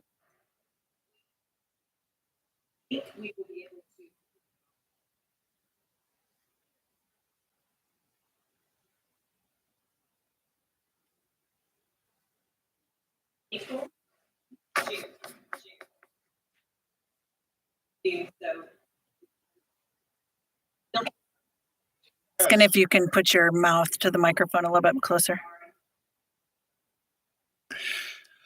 So for those who don't know, the Buckner Connector is actually the extension of Commerce Parkway into the Mattingly Office Park. And we're excited about this to open up that area. I think it's going to be great. How long, does anybody have an idea how long this, once the project begins, how long it will take to complete? We have a completion date of December 31st of this calendar year. Right. That'd be great. That would be great. Sooner the better. Magic Greenwell. Thank you, Jeff. Thank you. The coronavirus funds, is that from funds that we received from the federal government? Or is that money that was appropriated through our MPO, which, KIPTA, and then was divided by KIPTA among the counties in our region? All right. And that's a portion of what we received. Okay, thank you. Yes, for projects because the money has to be spent by 2024. So we'll be using it for this and the Old LaGrange Trail right away. There's a lot of those coronavirus, funds, and I just wanted to know which one. Well, this is American Recovery Act. It's not Corona funds. It is an appropriations act, but it is for coronavirus response. But it's not taking additional money beyond that what we've got. Right. It's not from our $3 million of Corona fund. Yeah. Okay. Magistrate Tice. Say one thing. This funds for all of this has been laying on the shelf for years from us. I think it goes back to 2013 or something, or it's been a long time. And Jim found it. Jim got it released. So I want to say thank you to that. And now we got it rolling, and I even think construction will start very quickly. So thanks. Need to get that done. Appreciate it. It's going to open up that park tremendously and let people who come in there get easy access to the interstate from that park, where right now it's convoluted circumstance getting back on I-71. So, any other questions? Okay, we've got a motion and a second. All in favor, please say aye. Aye. Anyone opposed? Think so. Motion carries. Thank you. Next item here is the agreement with Laswell Electric Company for upgrade the lighting at the John Black Community Center. And we have Kathy Clore with us, who doesn't make it up here all that often, but it's good to see you here, Kathy. I'm just coming today to ask for the court to approve the judge's signature on a contract with Laswell Electric so that they can begin the work on upgrading the lighting control system at the John Black Community Center. All right. That's an interior lighting improvement, and it's going to make it a lot brighter in there. That, but mostly it's just going to repair the broken system that was part of the original construction and can't be repaired because it's obsolete. So we'll have to upgrade. Right. Right now, the lights don't really work well in the one section of our 3-section main room there. You have to turn the breaker system on and off, I think, to make the lights work. So we need this. Is there a motion to approve this request? Motion. Second. All right, moved in second. Any discussion on this? Magistrate Hawkins. This is for $20,790, right? And did it go out for bid at all? Did you get 3? And this was the lowest quote. Yes. Welcome. All right. Anyone else? Seeing none, all in favor, please say aye. Aye. Is there anyone opposed? Motion carries. Thank you. Under committee recommendations, Road Committee, Magistrate Greenwell. Thank you, Judge. Today we had road committee meeting and we voted to recommend to reduce an erosion control bond. Anyway, Mr. Silliman is going to walk us through all this. And I also think we have an award, a bid to award also. We can do that also. That would be okay at the same time. The Sourbeck Drive-In, the phase 1 of that construction, it's to a point where the developers requested that they have a bond reduction, the erosion control surety reduction in the amount of 50%. That would take the original bond amount of $33,732.40 down to $16,866.20. Based on our inspection, that still covers the amount that's left, covers what would have to be done if we would have to make repairs. So I would recommend that at their request, at the developer's request, the fiscal court approve the reduction of the surety in that amount. All right. Make that motion that we reduce the amount from $33,732.40 to $16,866.20. Second. All right, moved and seconded. Any discussion on this? All in favor, please say aye. Aye. Okay. Motion carries. Thank you. Next item is a bond release for the Liberty Financial building that was finished in Crestwood. It's at the intersection of 146 and the 329 bypass. Construction is complete, and so we recommend that the surety in the amount of $14,855 be released to the applicant. Second. Any discussion on this release? Seeing none, all in favor, please say aye. Building. Anybody opposed? Thank you. All right. Motion carries. What did he say? Did you say there was something else? Okay. Take the time now. We were reviewed the bids that were provided for the county's fall 2022 paving. I'm sorry, spring 2022 paving. The low responsible bidder was Libs Paving at $826,852.78. Libs has done work of this scope for us in the past. They've done annual or biannual paving with us. They acknowledged the addenda that was issued and have provided all the documentation needed that was required for the bids. So I would ask the fiscal court recommend or award this project to Libs Paving. I'll make that motion. All right, moved and seconded that Libs get the range work. Any discussion on it? I guess I'm curious to know if this bid is about what you might have anticipated, or is it the inflation factor in here? This is actually below the cost estimate. They bid this aggressively to get the work. It was below our cost estimate. It was below the budget. So even with we see some future escalation in asphalt, we should still be below budget. All right. Is there an escalator in there? I mean, they have to, if the unit price goes up, we have to pay more. But even with that, we're below the budget right now. All right. Great. Yes. This same company worked on a part of my district, Briar Ridge, and I thought that they did an excellent job. And so I'm very excited. That's why I said that emotion so excitedly. All right. You're very excited that they've been rewarded this bid. All right. Good. Well, that's what we pray, that everybody's doing a good job that we hire here. All right. We've had a motion and second. All in favor, please say aye. Aye. Aye. Anyone opposed? Yes, sir.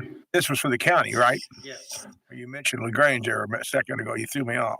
Yeah, it's county I mentioned. I'm sorry about that. Yeah. You listen to what you say. So you don't believe it. Right. Well, we had Pee Wee Crestwood at Oldham County, and I meant Oldham County. Right. We'll provide their own. Yeah. Under personnel actions here, Ms. Schaaf, you've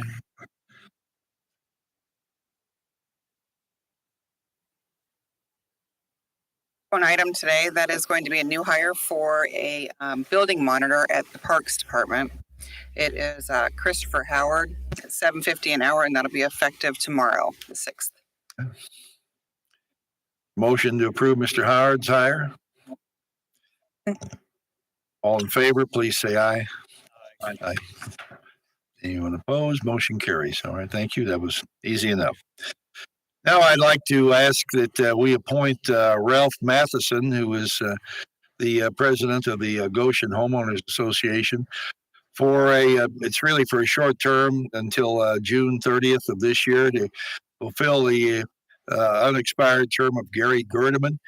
Gary has been on the board the last 8 years and just has a lot of business activity going on, and didn't realize his term was up this quick, but to ask if he could actually step down. Ralph was willing to step in and take his place and consider running for re-election.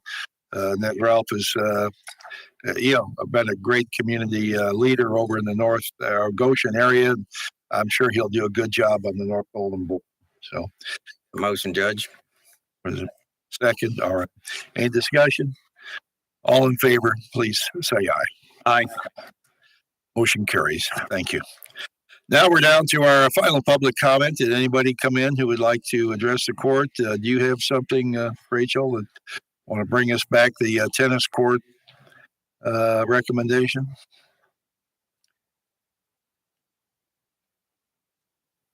I was able to review this with Gary Parsons. We would like to go ahead and award tennis technology for the building for our tennis courts for $21,490. Now, what tennis technology is the name of the company? All right, for how $21,490? $21,490. All right, thank you. All right, is there a motion? All right, motion and a second. All right, any discussion on this award? All in favor, please say aye. All right, thank you. All right, now we're back. Jerry has a comment. Okay. Judge Becca Truman. Pardon? Other public comment. Wait till after Jerry here, I guess. Members of the court, I have two matters I'd like to remind or bring up, if you would, please. One was mentioned earlier when the Madam Clerk read the minutes from last meeting, and that's regarding the mitigation plan.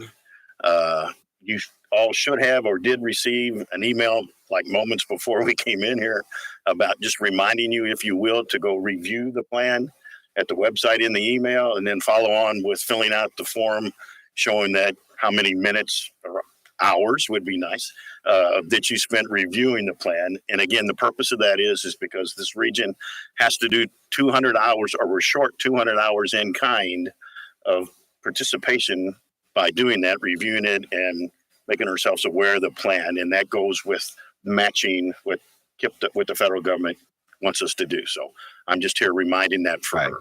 Right. I think Hayden Kendall sent that out this afternoon. Right. The next thing I got is remember, this is now April. We're less than 1 month away from the burn restrictions that go into effect in May 1st. We are still under the woodland and brushland restrictions, if you will, where you can't burn within 150 feet during the hours of 6 a.m. to 6 p.m. We are in that right at the moment, but then May 1st through September 30th, the more restrictive burn restrictions come in. I refuse to call it a burn ban, but that's what it's affectionately known as. But there are the items in Chapter 92 of the ordinances that list the things that you can do. And so I'll bring that up so that if you have constituents that are going to be asking about it, tell them this is the month to get rid of their vegetation, whatever they might need for that. So I just wanted to do that as a reminder. All right. So, thank you. If there's any questions. Judge, I have a question for him. Director Nard, actually, many years ago, there was an agreement in place with Oldham, Henry, Trumbull counties, the state police, and the Department of Transportation when there was a closure on 71, which is happening this morning. That plan obviously needs to be revisited. And I know that's been talked about, but can we put that on your plate to bring that to the Public Safety Committee? That is on my desk for review by direction of the Public Safety and Jail Committee chairman, who's not here today.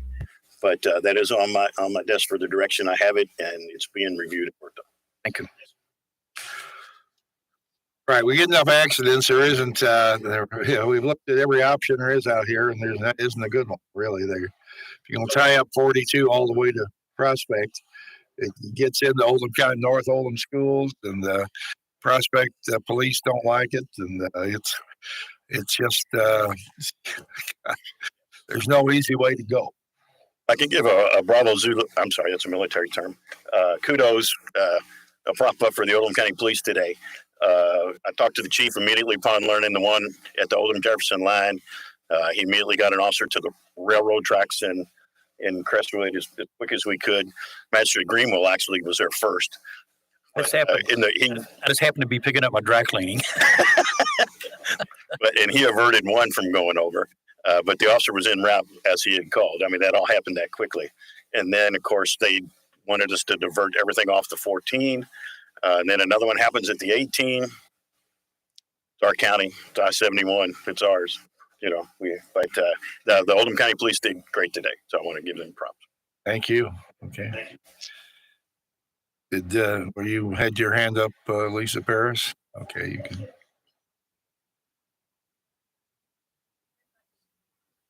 My name is Lisa Paris. I live at 1802 Hunter's Trace in LaGrange. And the thing that I would like to talk about today and ask the court to consider, and I know it might not be that popular, and it might be actually referred to as past crimes, is longevity pay for the law enforcement for the county. I've been doing a lot of thinking about it. I've talked to a lot of constituents about it, and it's generally felt from the people in my wheelhouse that they should get some kind of a stair-step pay increase for being in law enforcement longer with a good record. I feel like that'll help keep our seasoned officers in the community, in the county longer. And I think that's going to keep everybody safer. I think anybody that's just starting out as a young officer has a lot of things that they can learn in their career. And the seasoned officers already know a lot of these things. And I would like to do what we can to motivate them to stay all the way through to retirement, and then after retirement, I guess, because a lot of them do that too. So if you don't mind, please consider that. Thank you. Thank you.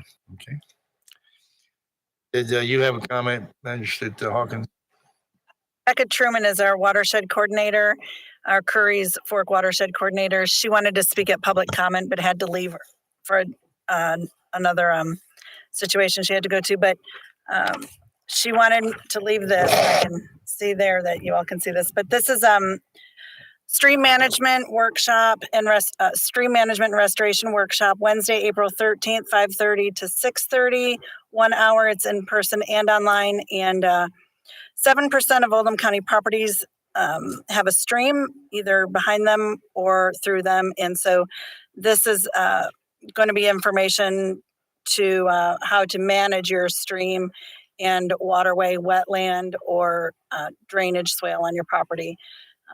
So for more information, you can reach out to her, 222-1476, or rtruman@oldhamcountyky.gov. So I'm just sharing this for her on her behalf. Okay, great. Thank you. All right, I think we're at the last item here, so we can see if any of the court members have any updates. Magistrate Likens. Judge, thank you. All right, Magistrate Tice.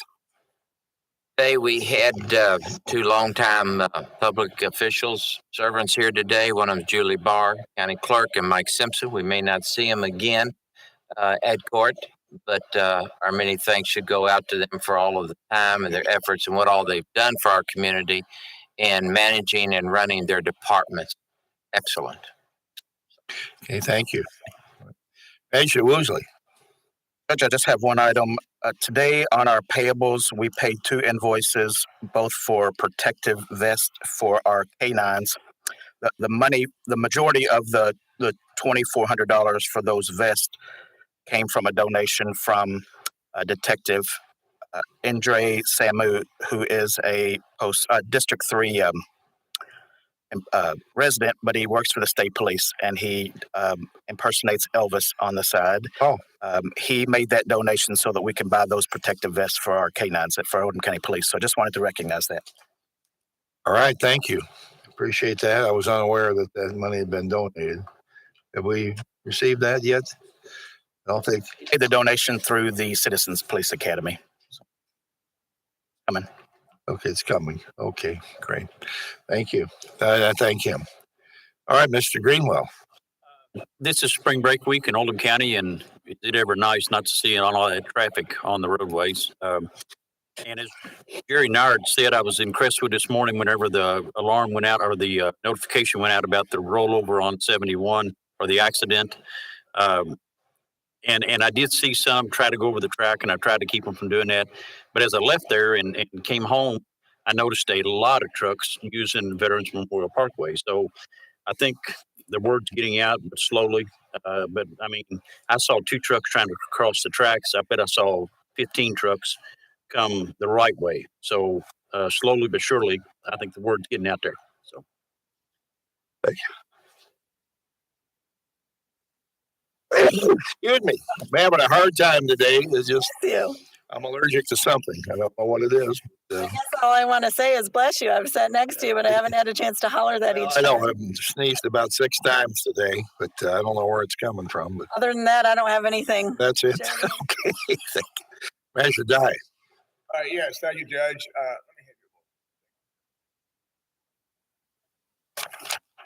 On this stream management and restoration workshop, I had 2 situations in my district where people were complaining about their backyards flooding and had some less than kind things to say about the county. Well, in the end result, I won't go through the whole story but the end result was there was grates in their backyard along the property lines. Actually, were one place where 3 properties came together, and I took a picture of it. And when I dug down with a little 3-prong rake, the leaves were about 14 inches deep over this grate. And the guy says, I've lived here 20 years. I never knew that was there. Oh, well, there it is. I said, so that's why your backyard's flooding. He said, okay. He said, you go get the rest of those leaves up for me. I just kind of turned and walked away and just shook my head. So look around your home, look around the street, if you're curbed on a curb street or not. I said, make sure that the water has a clear passage to get away. And don't call me, because I might not be as kind this time around. But thank you. Good public service. It was. I didn't bring my waiters. You'll be happy to know that I've approved work for Perrin Drive in your district that you've been asking for. So it's coming. Finally. I believe it when I see it. I believe you see it. Well, it's coming. All right, Magistrate Logston. Yeah. Pardon? Nothing. All right. I'm going to wind up by just reiterating that we have reached an agreement with an AT&T. The agreement went in effect. It was signed last Thursday. Within the next 24 months, they have agreed to have fiber optic cable across all the unserved and underserved homes in the county. As they do that, they're going to go right by a lot of served homes as well. Everybody who would like to explore and join that service will be able to, up to 1 gigabyte now, maybe more in the future. All the speed that you could ever need. Some people, I've read some comments, doubt that that can be accomplished in that period of time. AT&T says it can, and they will. The county is contributing $8.5 million to this, maximum $8.5 million to this venture, and AT&T is contributing $25 million. We're going to get it out so that everybody in Oldham County can have broadband service. Broadband today is like electricity was 125 years ago. If you didn't have any electricity today, you'd be hurting. So people don't have broadband are hurting. We're going to get it out there. We're going to get it done, and we're going to be the first gigabyte county in this part of the state, only the third in the entire state to have the service available. I think we interviewed about 5 different companies. We've looked very hard at this over the last couple of years to try to make a good move, and we think we're making the best move we possibly can. So it'll still take 6 months for them to get all of the engineering and design together, but it's coming, and people are going to be happy. A couple of years from now, I think we'll have a whole lot of excited and happy people in our county that don't have that service now, and others will be able to upgrade their service. So we're really excited about that, and I thank the court members who have been with me from the beginning on that, and Kevin Nuss has worked tremendously on it. Magistrate Hounds, Magistrate Tice, Mr. Clark. We've been in there and we've looked hard, and I appreciate the confidence the other court members have had in us in trying to explore this subject and get something off the ground that's going to be great for everybody. So thank you very much. And with that, motion to adjourn. All right, thank you.